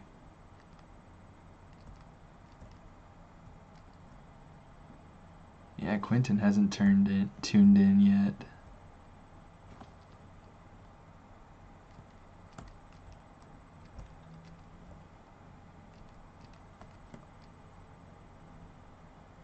Okay, let's start merging these back together because I'm not enjoying having them separate. We're just gonna merge down. You know what? A smarter thing to do, we're just gonna go ahead and we're gonna say merge visible. Now watch what this does. So we got this merged piece over here now, which we can just go ahead and we can take and we can append the merged. Okay, and we'll just kind of come down here to this bottom piece. Now we have a file where we have all those pieces together. Yeah, don't worry about it, Sherman. Not a big deal. one of the nice things about the Twitch stream is that it's recorded. So in the very least, it'll be available for you to go ahead and catch up if you feel like you want to.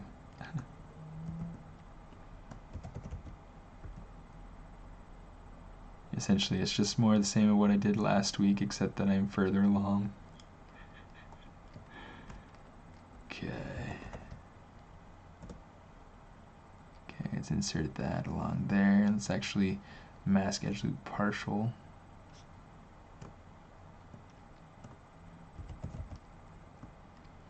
Actually, let's kind of do something like that.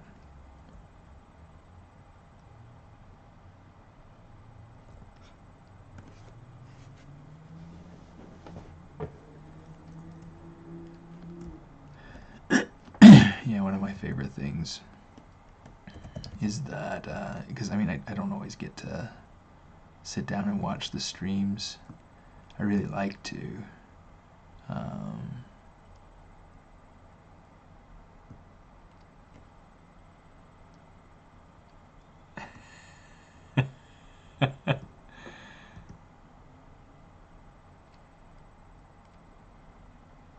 Oh shoot, you know what I didn't do?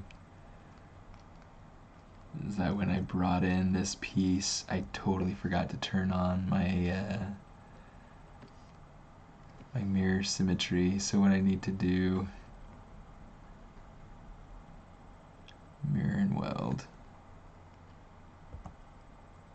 Now we're good. Now we're good. Okay. I think I might actually still want to keep the fins separate, these pieces.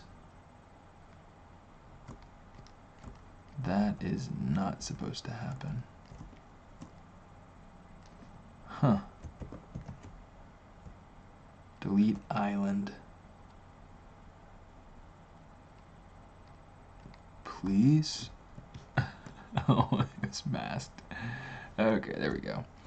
I feel like my head is just like not all here today. But yeah, Royce, I think you're probably just spot on. Just spot on.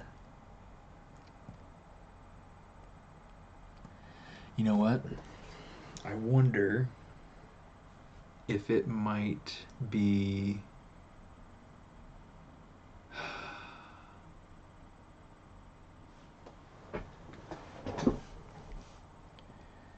It might be beneficial. I'm trying to figure out what exactly to do for that spot. I need to go through and insert... Oops, not that. Insert. Single edge loop. Not that. Sorry. Okay, let's go ahead. Mask edge loop partial.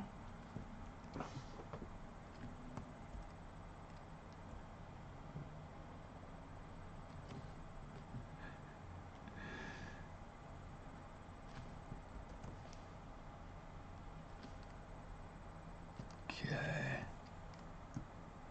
Let's see what we can get going on here now.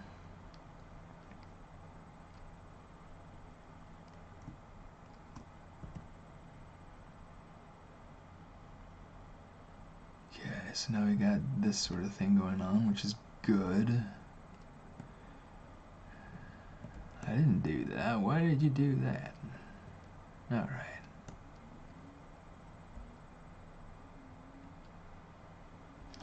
Okay, so here's what we're going to do. We're going to pull this edge to go over here so that it can connect with that, and we're going to pull this over here and this over here. That makes sense? Good, because we're doing it. Alright. We got to make sure that we save regularly though, because...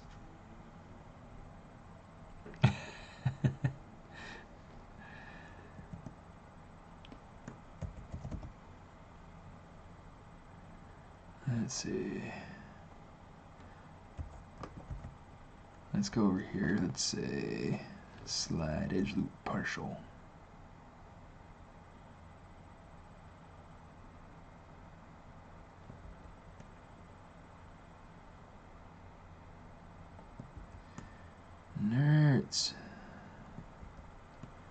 Okay, here's what we're going to do. We're going to mask edge loop partial.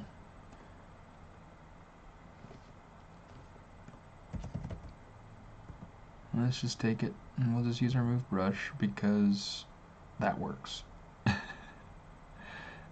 like sometimes the sometimes the stuff wants to work and sometimes it just don't want to work. It's funny around these parts. I don't know if you guys get it, the rest of LA. If you're in LA, not everybody is. But if you're in Temple City, you get opossums. And it's funny, I love opossums. They're just this super strange creature. They're nocturnal, so they come out at night. And in fact, I actually did a sculpt of an opossum at one point.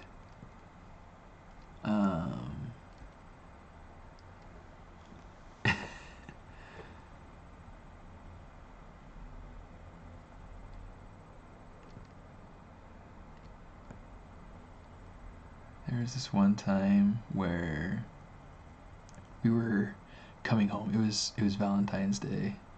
It was earlier this year's Valentine's Day, and we were coming home from, I don't know, Target, whatever we were doing, I don't know. And there was this opossum, massive opossum sitting on the wall at the end of our driveway. And this little stinker, and he was just sitting there like if I don't move, they won't know I am here.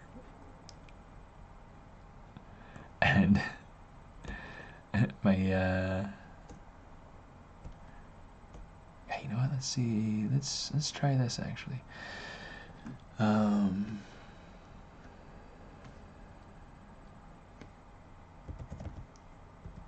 It was just funny because he was just sitting there and you could see his eyes just glowing, and yeah,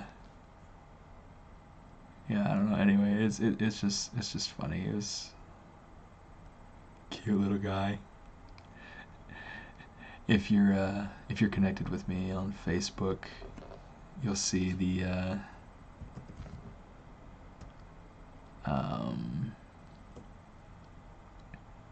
you'll see the bald opossum that I posted on my Facebook page, and that was hilarious.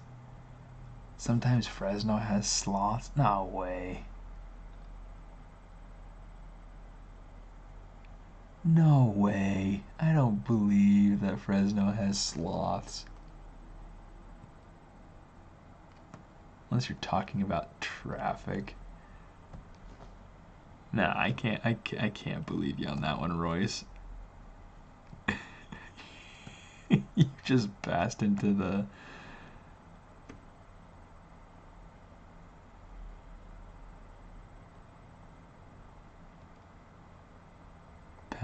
outlandish, far-fetched gibberish. You have discredited your whole self.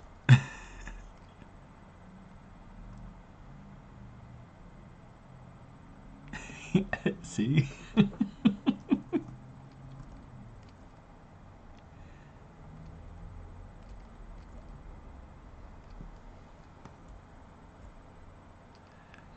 No, but if they did have sloth, that'd be interesting. It gets too cold for sloths. I had a buddy when I was living up in Salt Lake. He I want to say he collected sloths. It's kind of like his hobby pet,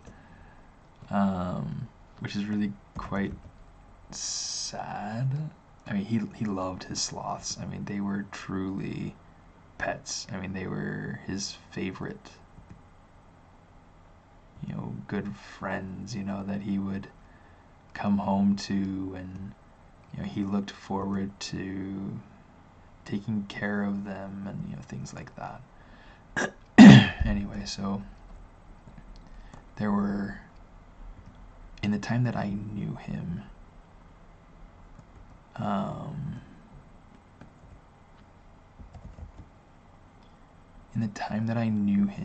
he had, I think, a grand total of maybe two sloths. They were two-toed sloths, little small.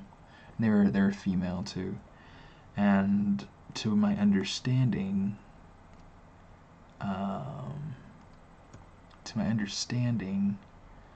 well, one, they're really expensive, but two, they can't survive much outside of the the warm climates that they are accustomed to.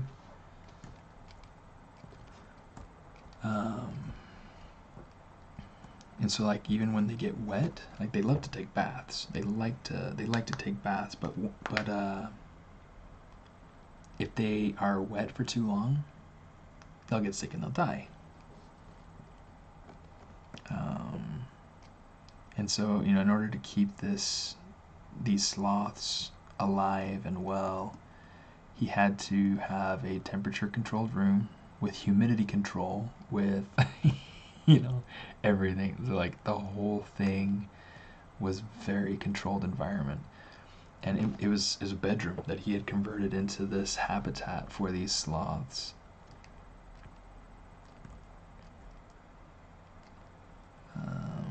It was really cool. In fact, he brought it to work one day, and we all sat outside and drew it.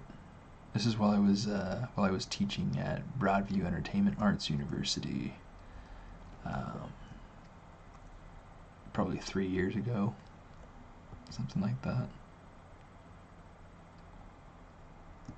Yeah, it's funny because that school doesn't exist anymore. It's like I left last year, and now it just doesn't exist.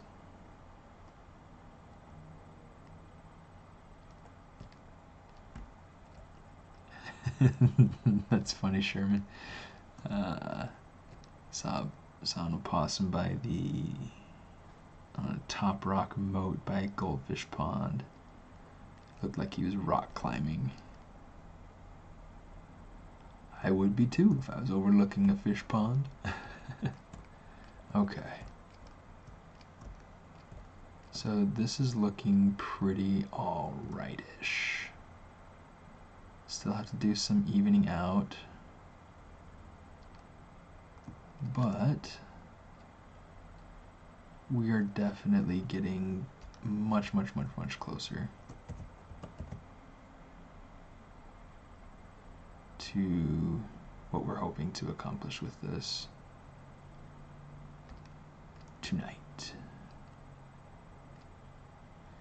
So, quick question, guys. Are you watching anything fun? Do you like watching shows? Do you like watching movies? Did you guys see the new Spider-Man movie? Did you like it? I'm super excited for it.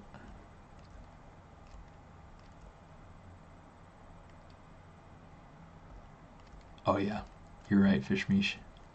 Sloths eat a ton.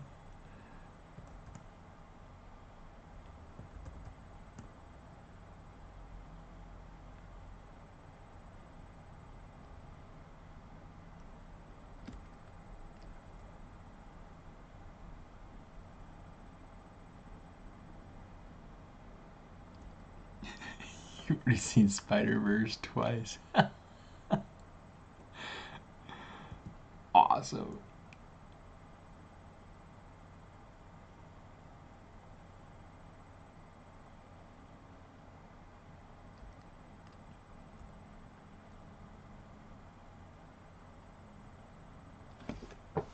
You saw about half of it. So, what do you mean about half of it? Pi 47, The Guard, 2012 is fun. I haven't heard of that one. What's that one about? Is that kind of a dystopian sort of story, or?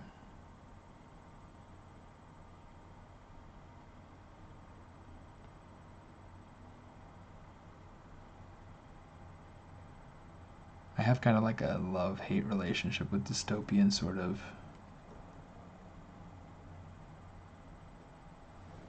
Oh, he had to get to work.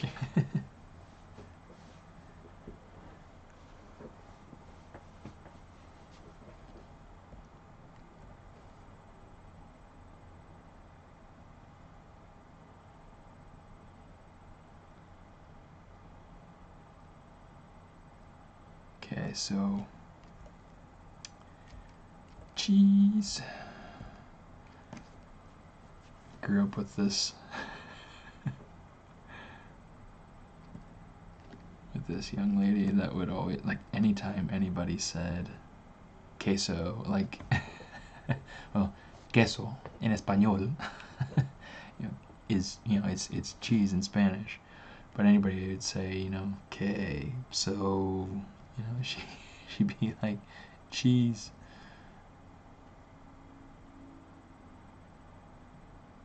You know what, let's just use Move Brush. I'm trying to decide what I actually want to do with this area, and it might mean that I just need to go through and worry about it later. So what I'll do is I'll pull this away and make it look fairly nice, because I feel like it's not worth fretting over right now.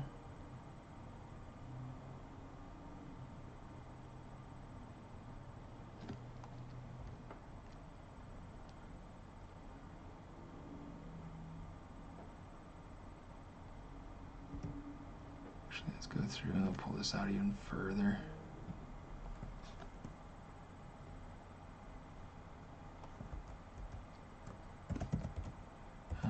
Move topological, please.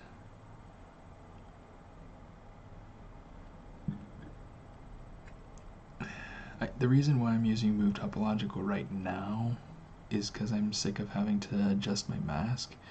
But the reason why I typically use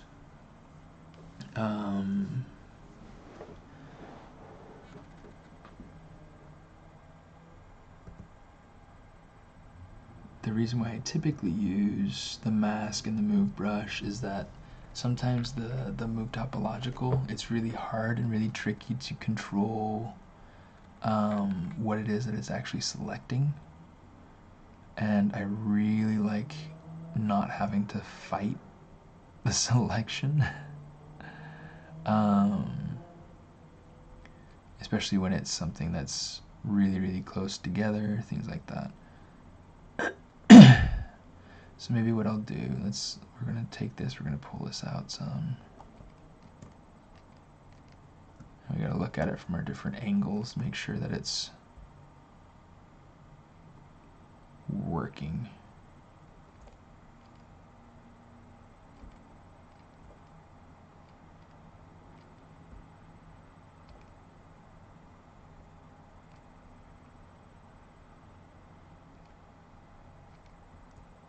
Okay, check it from the side.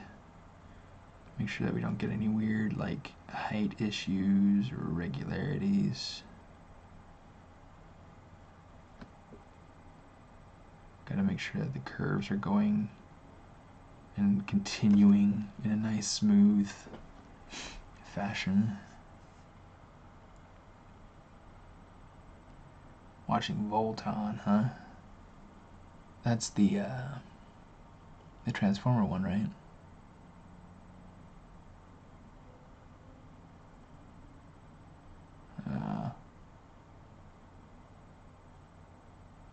Okay, so the 2011 one is a comedy about a guard who's trying to stop 10 million worth of coke to get to the wrong hands.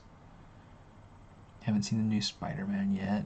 Big Lebowski and Cowboy Bebop for me lately. Also been thinking a lot about the new Blade Runner. Saw a really good exhibit. Cool. Well, so the reason why I speak more quietly Jewish Impact Films is because my kids are asleep in the other room. So I'm trying to not wake them up.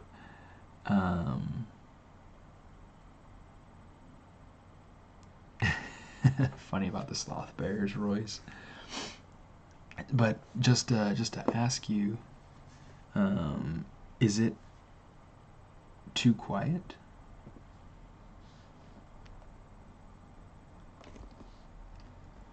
Am I coming across too quiet? If I am, I need to do something about it.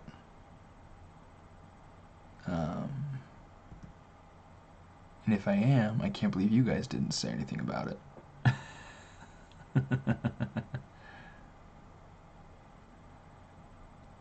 If I am ever speaking too quiet, though, be sure to just tell me, hey, can't hear you, dude. And I will speak up, because I deserve to be heard. I have a voice. Okay, some of these points need to be brought up and adjusted. Actually, that's one of my favorite films about the history of England, is King's Speech. I feel like, one, it was really well cast.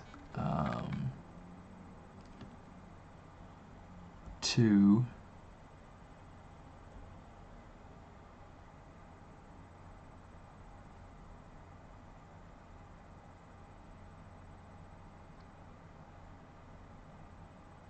so it does sound like I'm quiet, though.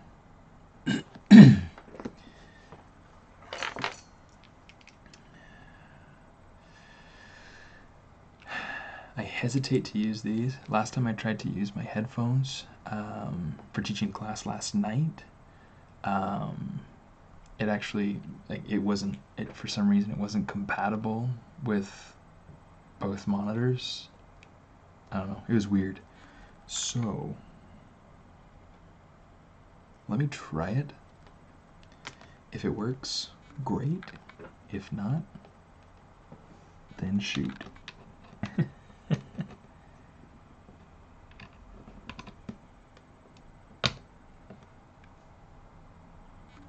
Can you guys hear me?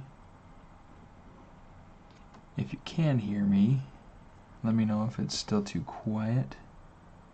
Don't bother with the nasty headset, okay? I just want to make sure that I figure out... Oh, you hear me the same.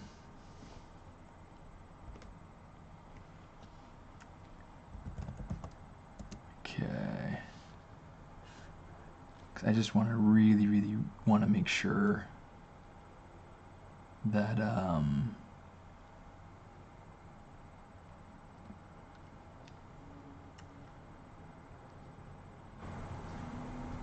that you guys can hear me just fine, that I don't have to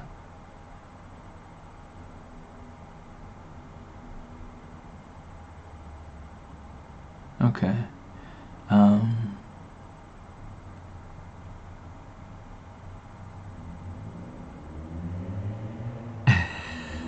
I changed the settings, so I figured might as well do something about it. I mean, if you guys are not able to hear, I don't want to be like way louder, just because I want to be more considerate of my family than I am of you guys. But all the same,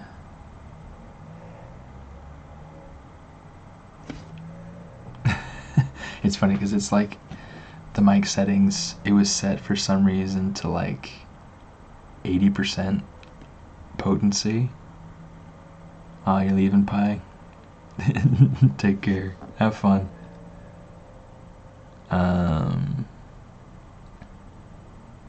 But yeah, so I just boosted that up to 100%, and now we're rocking at 100%. So thanks for bringing that up, because otherwise I would not have known. We'll have the same problem next week as I use my new computer. Just kidding. I'll do my own live stream to be able to make sure I figure out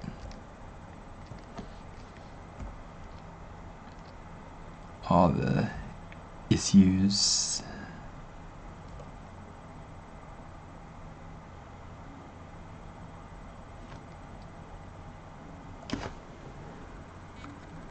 Yeah, actually the mic it's cranked.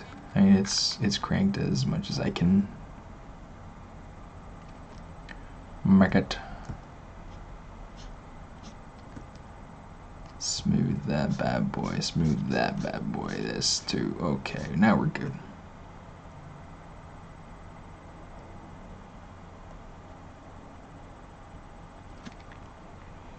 Yeah, so actually I got a new mic that I'll hope maybe be using in the future. I haven't hooked it up yet though. It is this. Okay.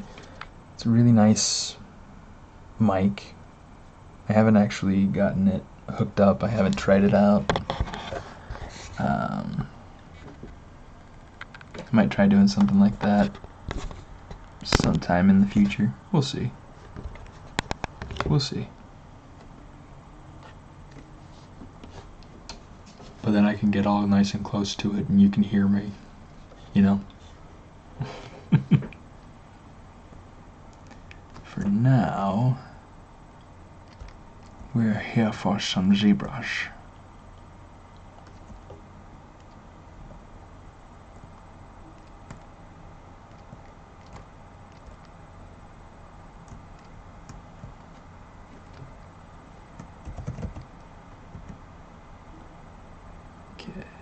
These need to be brought down. In fact, here's what we're gonna do. Let's do this. We're gonna mask that out.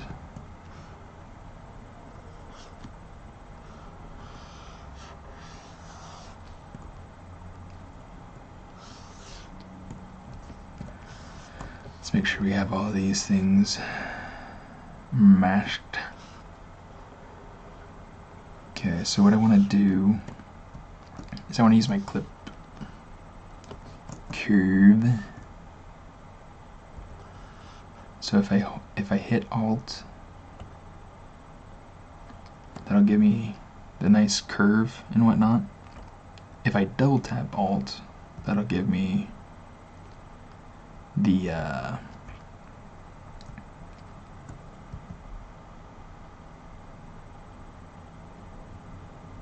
that'll give me a corner.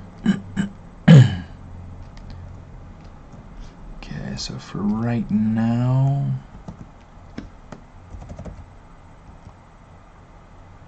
that's gonna work. Let's bring this up.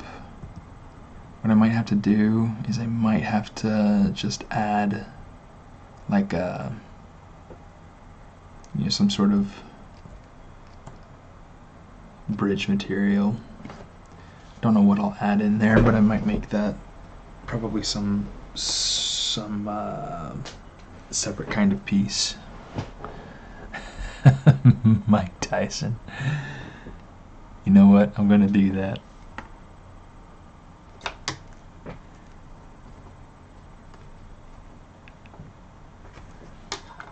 Okay, so far this is our dolphin bot. Okay, let's turn on the fins. It's worth having fins. Okay, and let's take these fins down to the bottom.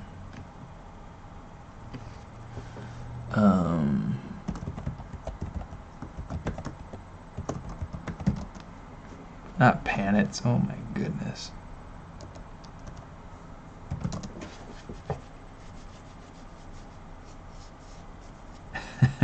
Mike Myers. I like Mike Tyson better.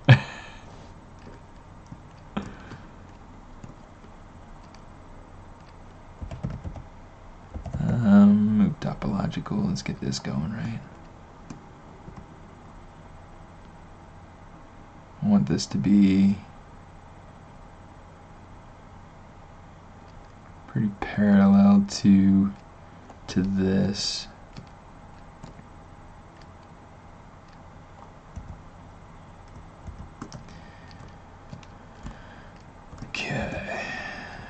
see. We're going to want to use our masking. Let's pull this out.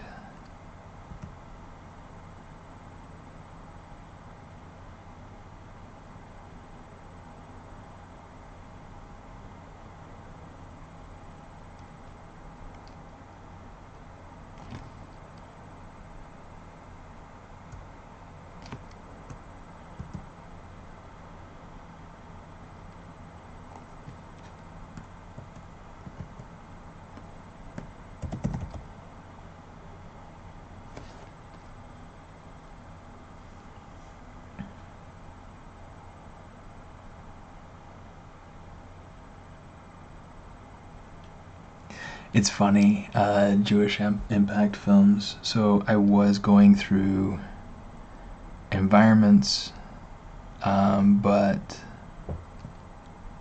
a lot of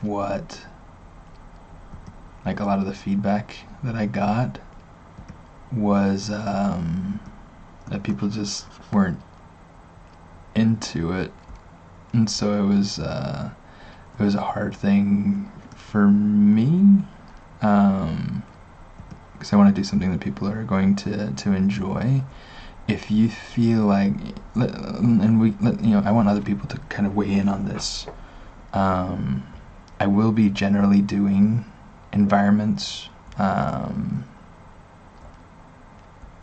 type of work with this stream.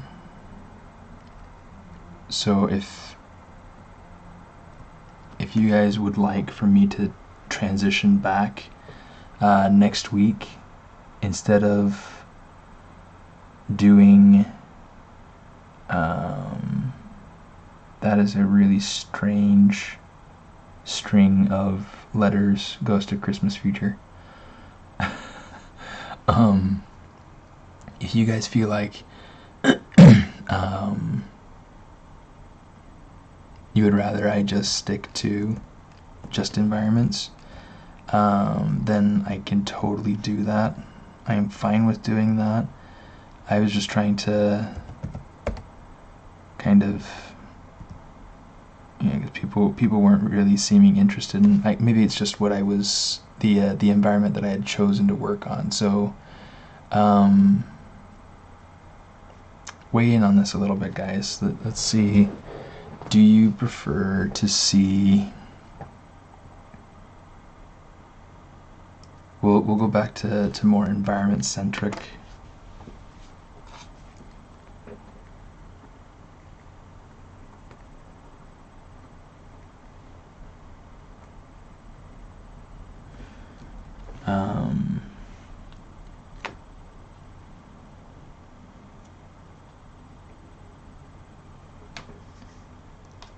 So maybe what we do is we can go through and jump back to environments and figure out.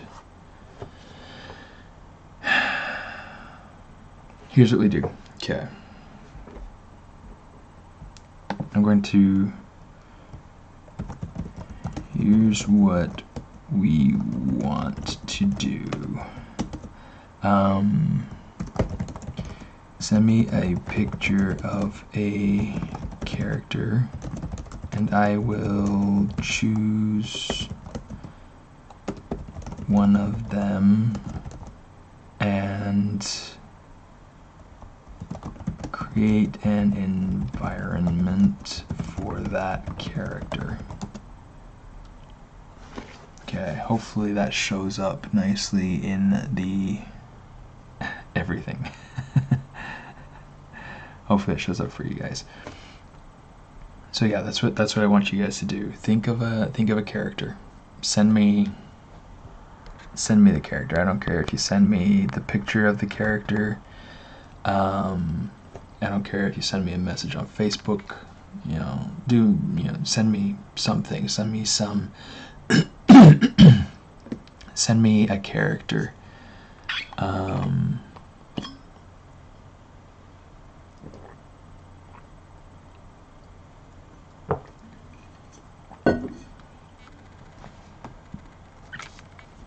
gonna make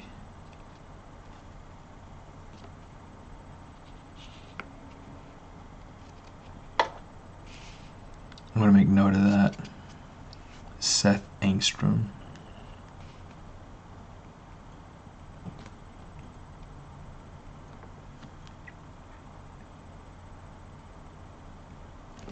I'm going to make a poll on my Instagram to kind of see the general direction that you guys would like to see, things that you guys would like to see.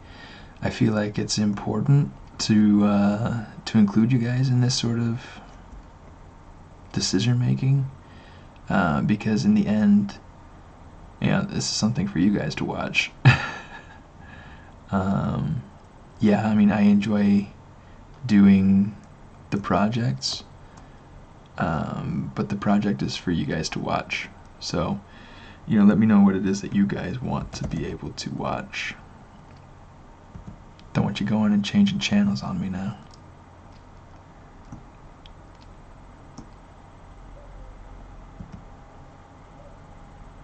So thank you, Jewish Impact Films. Oh, come on, you.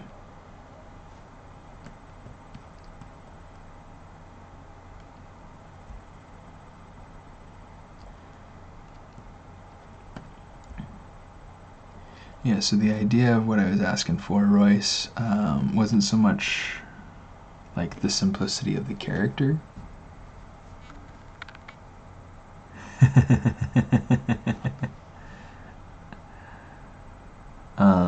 It's more kind of what the character looks like, so that I could go through and make an environment to go along with it. I may even throw ideas of my own in there, just because I have ideas of my own.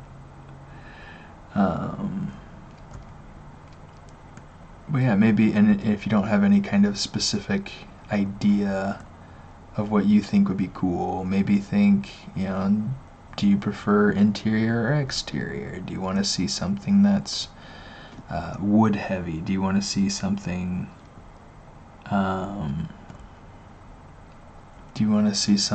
that is futuristic, or rock heavy, or underwater, or those sorts of things. And then we'll talk about different tools and techniques. Maybe I'll go through and build more of an outline and make it more structured. Just so that way I don't have to worry about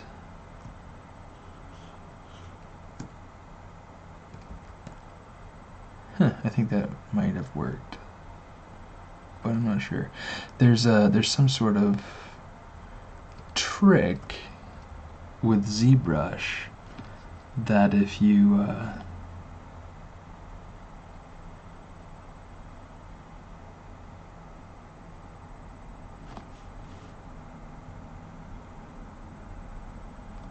that's kind of funny. Seth Engstrom. I'll keep that open, because that's that'll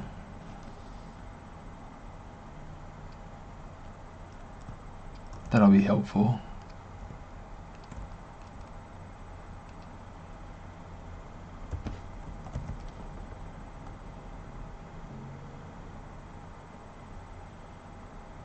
Okay.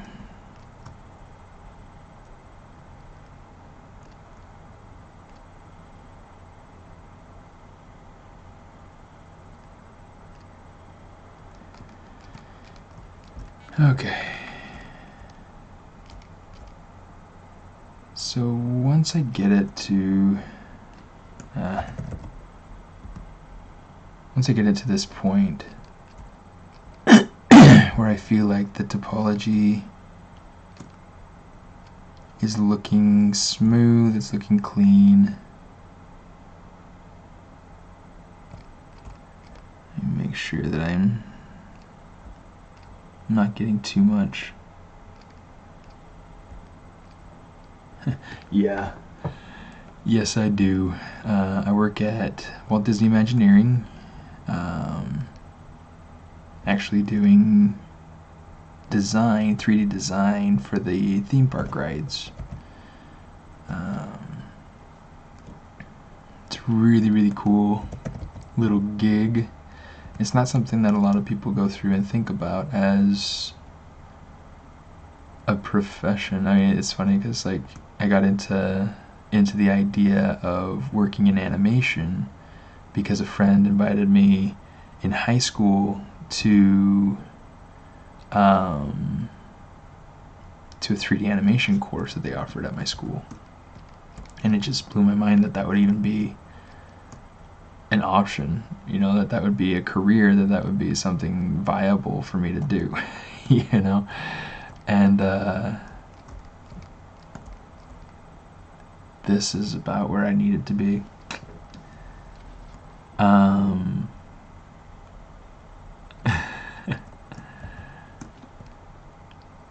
And oops.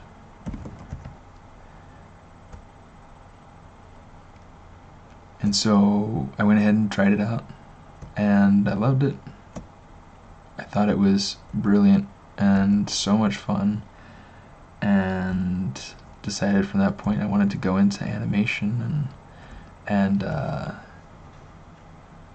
went to Brigham Young University in Provo, Utah. Great school, one of the top animation programs in the world. It's even better now.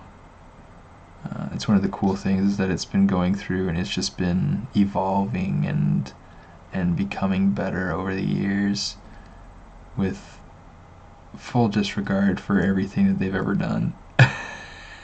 It's just like we need to just keep getting better, and they do.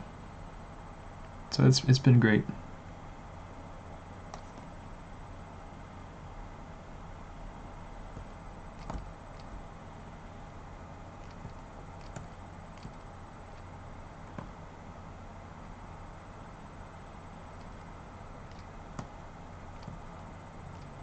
I do know Sam Nielsen. Took his class. That was phenomenal. Wish I could take that class like every day.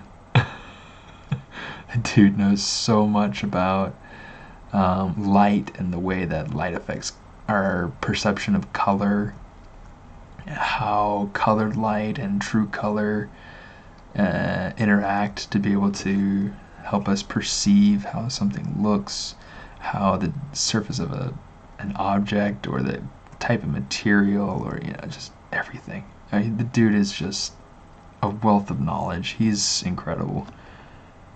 Wish that I could just absorb all that information and never let it go. So the reason why I have gaps in the mesh, and I'll show you in a minute, but these are designed to be panels, not to be a solid mesh. So, and I'm about to go through and actually add dimension to this. Okay, so let's do it. Let's go to Z Modeler. We're going to go extrude all polygons. Okay, and then let's go ahead and we'll just click and drag it in. Okay, so now we've got this inside out mesh. So this is something to know, is that when your mesh is inside out like this, okay, when you can only see one side of it and it's not the right side, you go display properties, hit flip, now you're good. So now you've got this solid mesh. What the idea to do is, or what the next idea of what I want to do is take this, add in this underbelly, create like an eye piece to be able to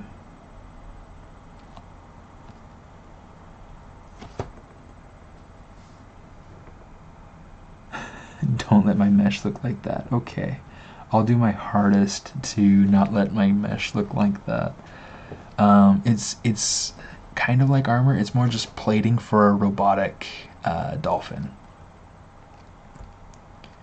So this is why I go through and do it like this, and then it goes through and I have my little, my thickness. I have thickness to it. Now what I can do is I can come over geometry, crease, and if my crease setting's set, I'm going to set it to 2, crease tolerance of 45. This way it'll go through and it'll get certain edges that have a degree angle greater than 45. Okay, so I'm going to hit crease. Now you can see it's gone through and it's creased these edges, it's creased these edges.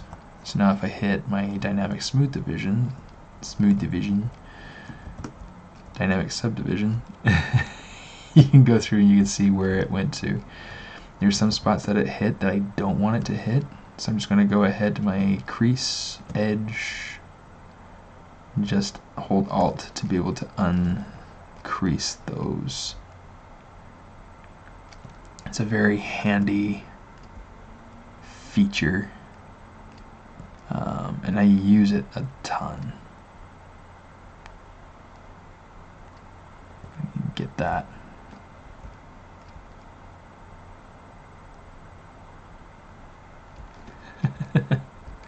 So if you wanted to pop your sketch, that particular sketch, into ZBrush, you could bring it in as like an alpha, and that could be cool. Otherwise,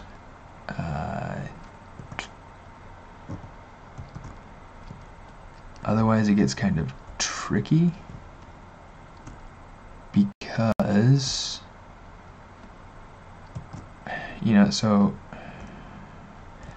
there's not a ton that it can do so far as being able to turn your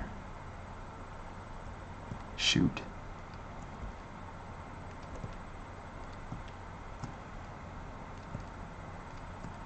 To be able to turn that that particular drawing into 3D, it's not going to go through and create like buildings and things like that, but it'll go through and it'll create you could create a mask with that, and you can use inflate, and it would look like, I don't know what that would look like. It's kind of strange to think about what that would look like, but it could be kind of interesting.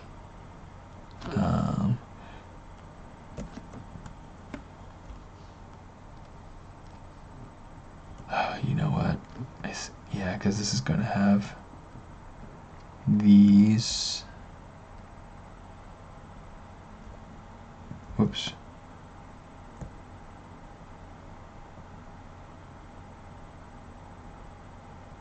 Shoot. Yeah, I'm not sure exactly what I'm going to have to do to be able to get to this. It might just be a matter of me having to go in here, mask the edge loop partial, invert,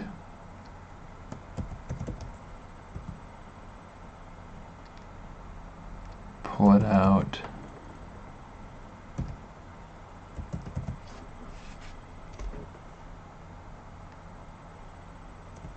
yeah, like Ghost of Christmas Future is saying, like, that's probably the extent of what you could do to be able to turn that drawing into something 3D inside of ZBrush. Oh,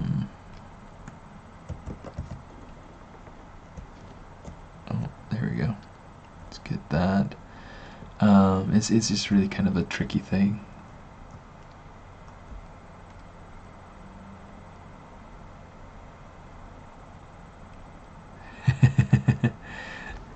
Yeah, one of the things that I find is that if something's really intimidating to me, I try to just do it anyway. Because if I don't, then I'm just going to always be afraid, and I'm never going to really learn anything or grow. And so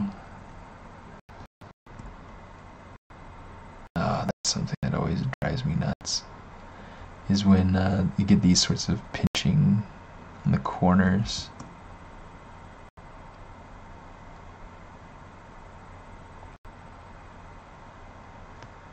So, this is something that you can go through and you can do to be able to fix it. It's not my favorite fix.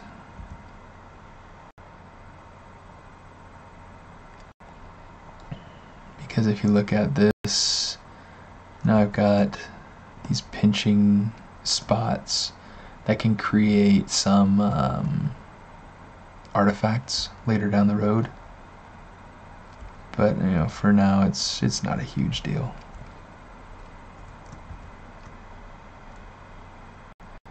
Go ahead and crease these.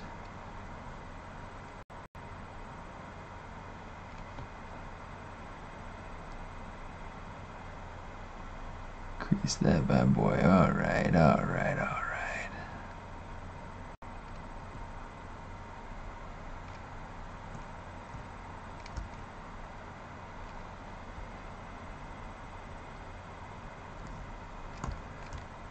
Okay. Cool. So now the reason why going through and establishing that is important is that now what we can do is we can do a couple different things. Okay, so we can go ahead, we can hit our bevel.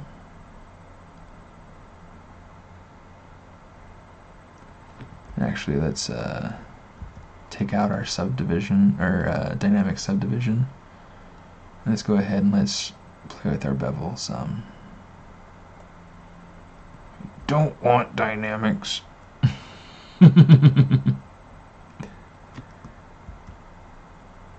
Okay.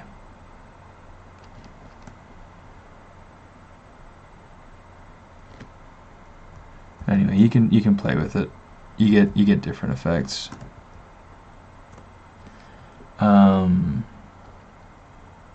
The other thing you can do is you can come over here with changing your crease level and your dynamic subdivision level. You can get different smoothing. Okay, so now it looks more like more like a natural piece of material. Okay, because in real life, getting the sharp corners. Actually, let's take the crease up to 3.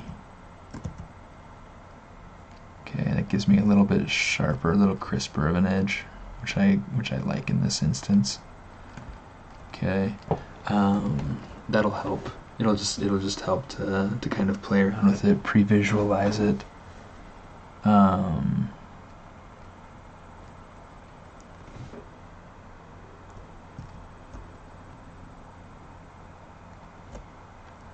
But yeah, I think what we're gonna do with this dolphin is we're gonna go ahead and move it into being a personal stream project.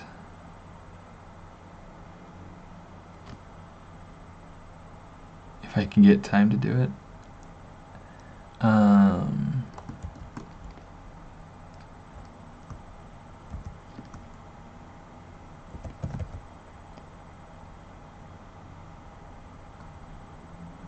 But yeah.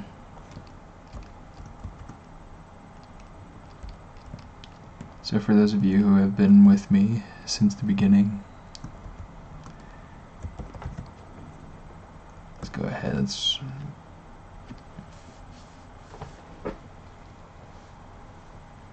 poly loop.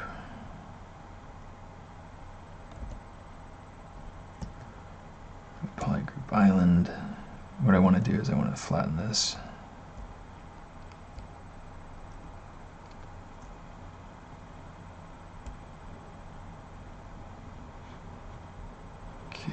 Let's take this and flatten it to about right there. And actually maybe even a little bit lower.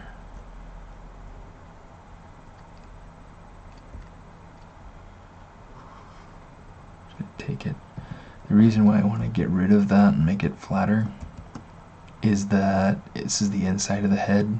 I don't need that bubble to be there, and I want to go through and actually create the blowhole.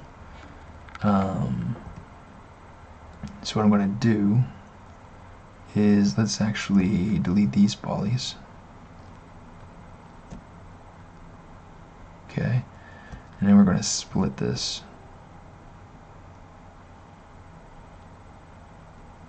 Okay, so now we've got this nice little thing that we can go ahead and we can just bridge this, bridge this.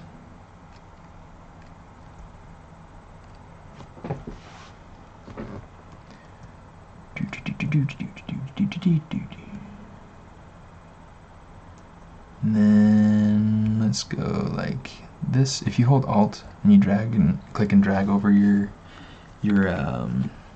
polygon faces, you can get it to change to a new polygroup, a temporary polygroup. Okay. And actually, let's just kind of get rid of it. I don't need it.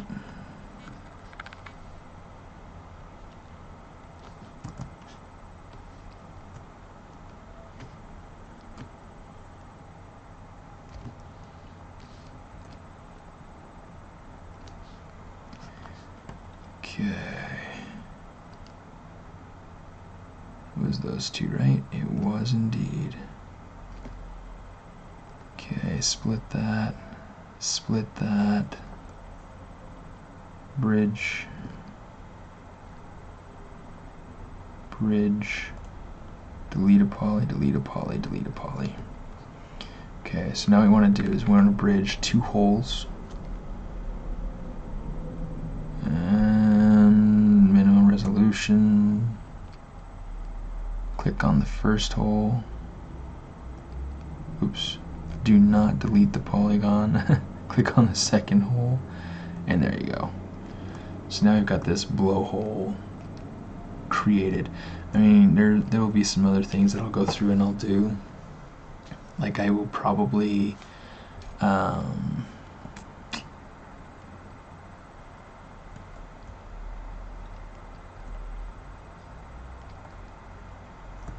let's go ahead. We're gonna say,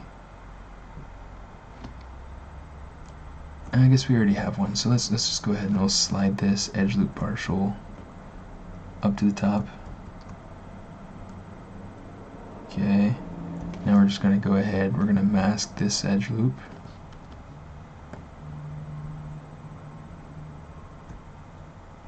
Okay, let's slide.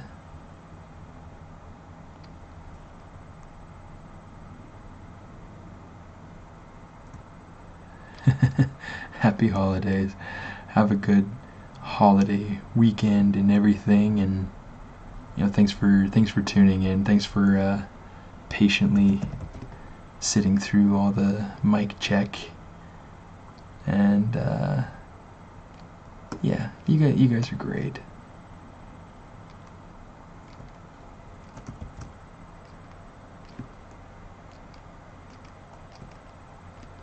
Okay, I'm gonna go through. Let's bevel this.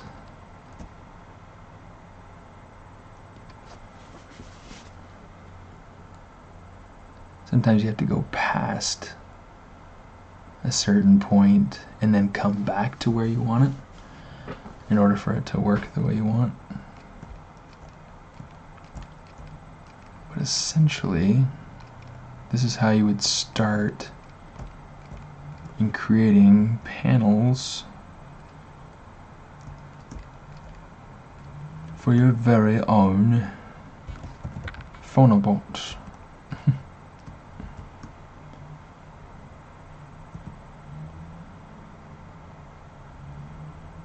If you want to, I will actually be teaching a course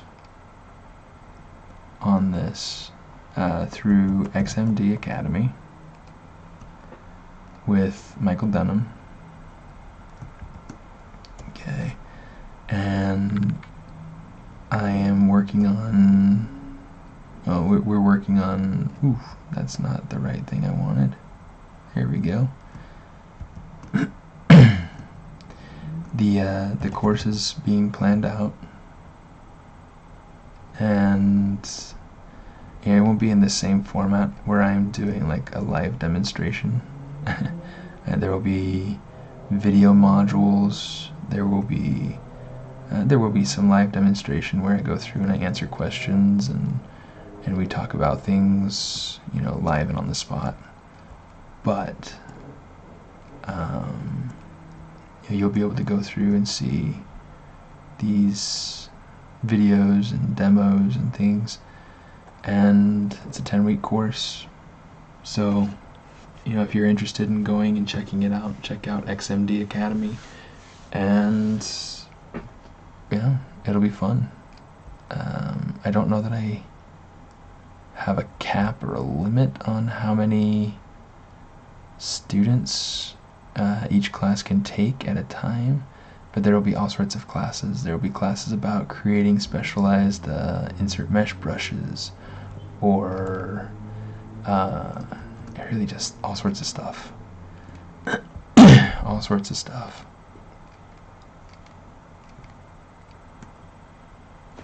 Hey, you're welcome, Marpeck.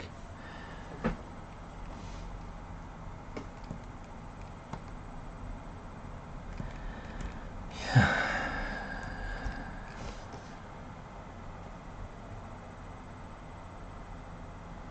You know what? Let's go through. We'll save this. And then let's actually delete the extra pieces. I'm not going to go back and let's say delete, always okay, delete, delete, delete, delete, delete, delete, delete. Nose, underbelly will keep. Oh, you guys remember this piece from the first time we went through and played with the Z modeler so I could show you guys some stuff? Yeah, we're going to delete that too.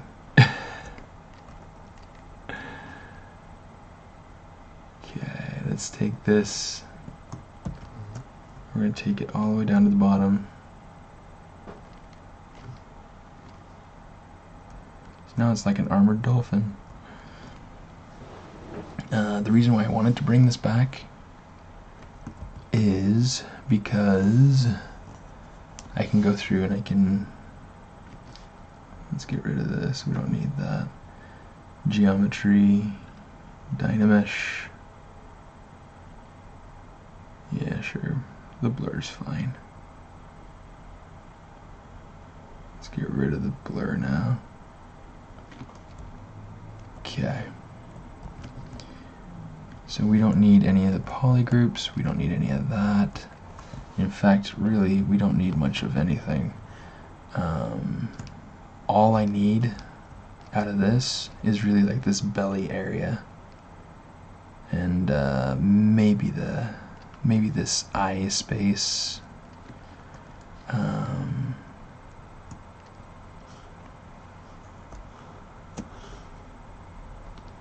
Let's do something like that.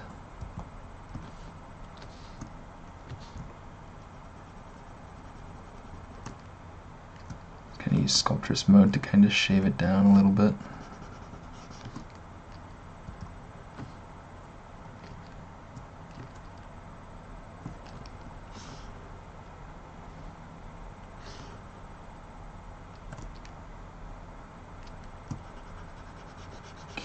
Let's kind of smooth it out some. Let's get our deformation, polish it.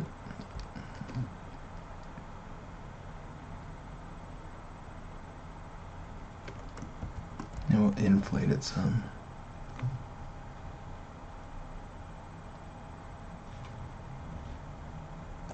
Okay.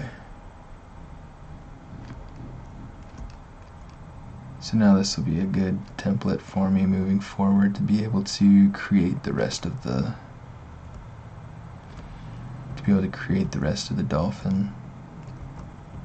Anyway, And then what I would do, like I had mentioned earlier in the stream, is being able to take the idea of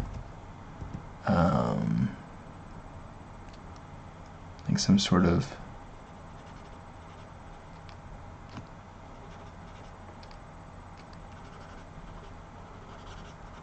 ribbed hose looking.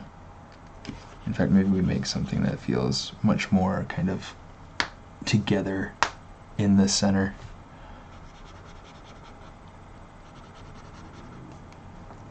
But I want it to feel kind of ribbed going up. Some assembly required.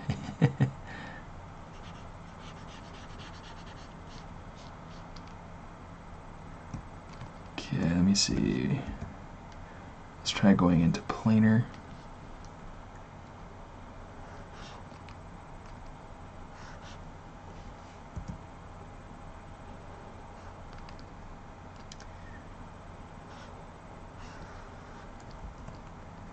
Yeah, no, so here's what I'm going to want to do. Let's do this instead. We are going to go like this, mask that out. Okay, and then let's just use our clip curve.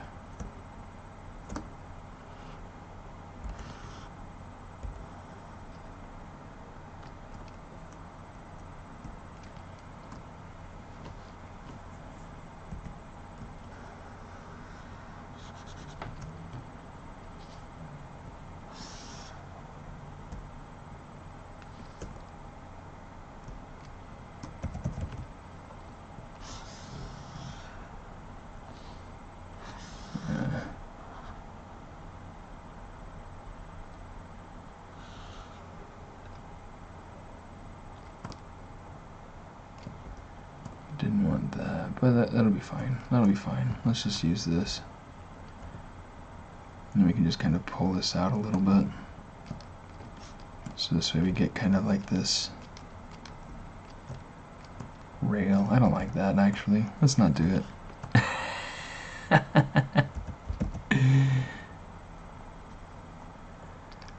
With this spot, this is somewhere where I felt like it could be really cool.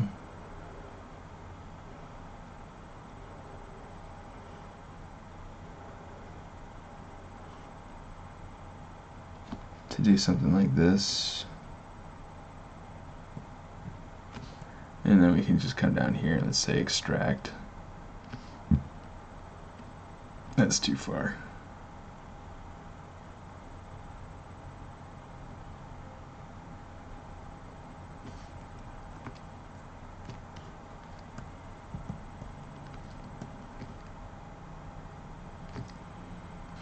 Okay, we can come down, we can polish this out.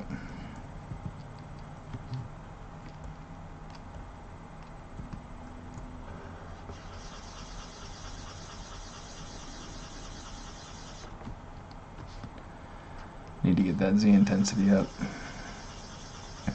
That's better.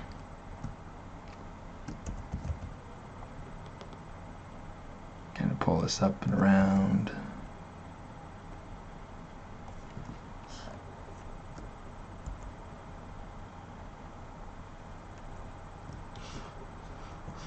Let's do this.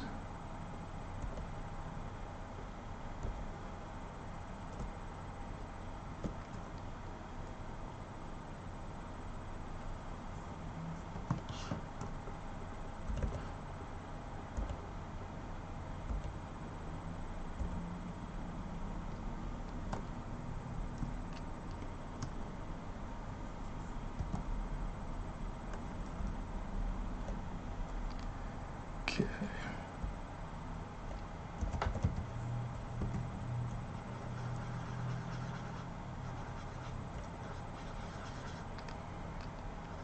Just kind of flatten this out and try to figure out from here kind of what sort of thing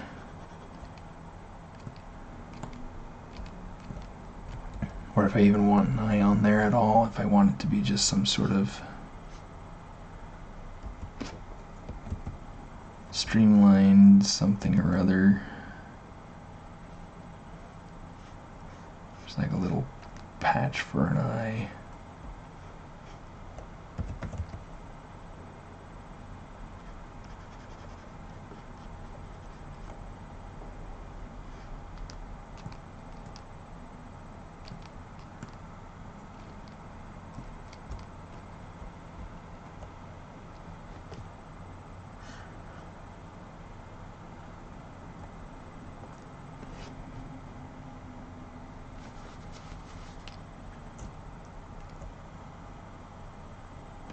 Is this working?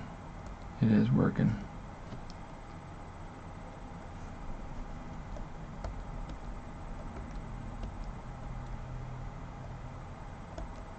Okay. Interesting. Anyway. Gotta clear that mask. And we'll just call this good for tonight. That's more just like trying to figure out design stuff, and really like this isn't going to be anything near like what I end up with, I'm sure, because I am very not sold on this, but we'll see.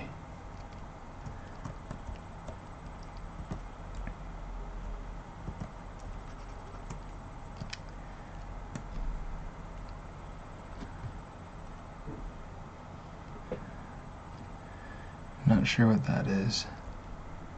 Oh, it's part of that mesh.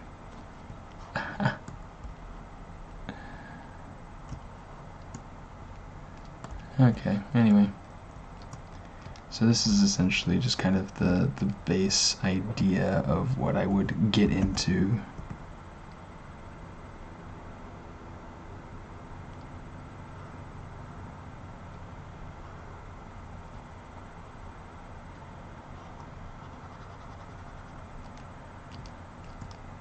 And I try to figure out if that is working or not, and then, you know,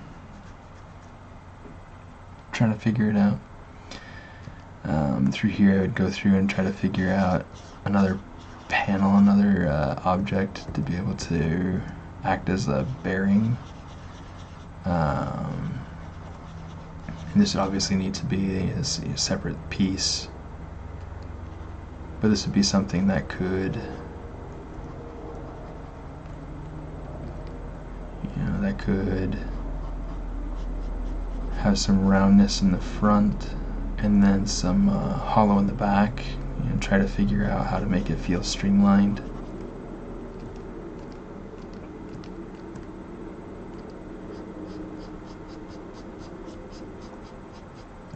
Okay.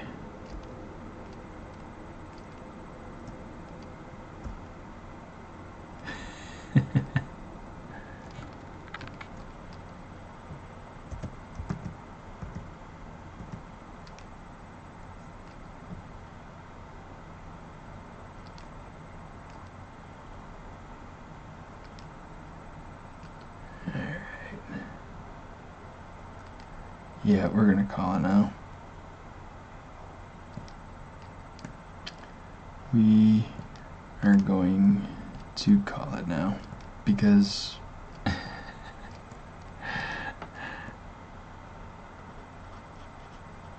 I'm obviously going nowhere very fast.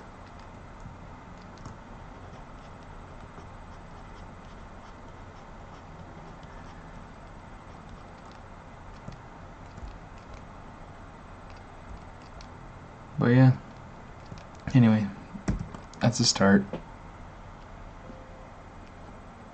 And we're just gonna keep it like that. Underbelly panel, we're just gonna call this messy underbelly.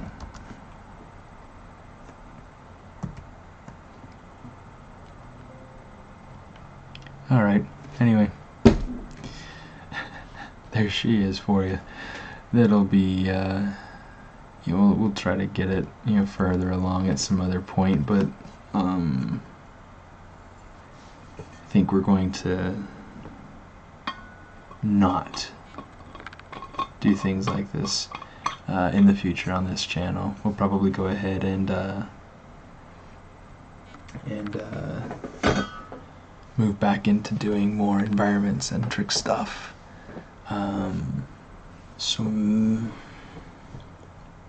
Yeah, I mean, I'm going to go ahead and open a poll on my Instagram page. So if you go to the link if you go to my Instagram page, it's, you know, I have my handle listed down in the bottom square. You look me up, SMA Artist. You look me up pretty much any Instagram, any social media outlet, and you'll find me. But yeah, go ahead and go over there. And in my stories, there will be a poll, you know, for you to be able to put your input into, and your suggestions for what you think would be a great hey, cat attack.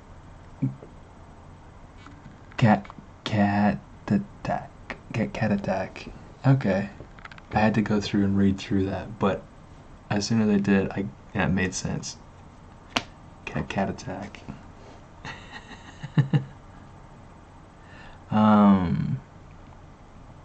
Thanks for tuning in. I try to be on here late and whatnot. You know, it's kind of fun for people all over the world to be able to chat and things like that. It's fun to be able to connect with everybody. So, you know, hopefully this is helpful to at least, you know, a couple of you, and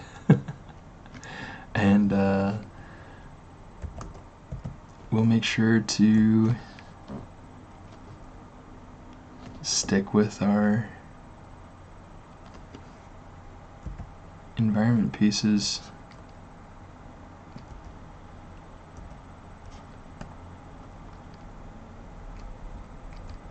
We'll get some good stuff going on. Okay, but yeah. So make sure you tune into my Instagram page and vote on what. Well, vote. Give me your input. What sort of environment you would like to see. Some sort of fantasy, some sort of forest, some sort of rockscape, some sort of underwater scape, some sort of, you know, try to think of something clever, some sort of sci-fi environment, indoor, outdoor. You know, think about different things like that. Think about, you know, maybe envisioning something from a book. I don't know, or reimagining something from a movie. You know. So, yeah. Look forward to hearing from you, and I'll put that up right now. Look forward to hearing from you, and thanks for tuning in, and hopefully see you next week. Gotta shift my screen over now, and cheers.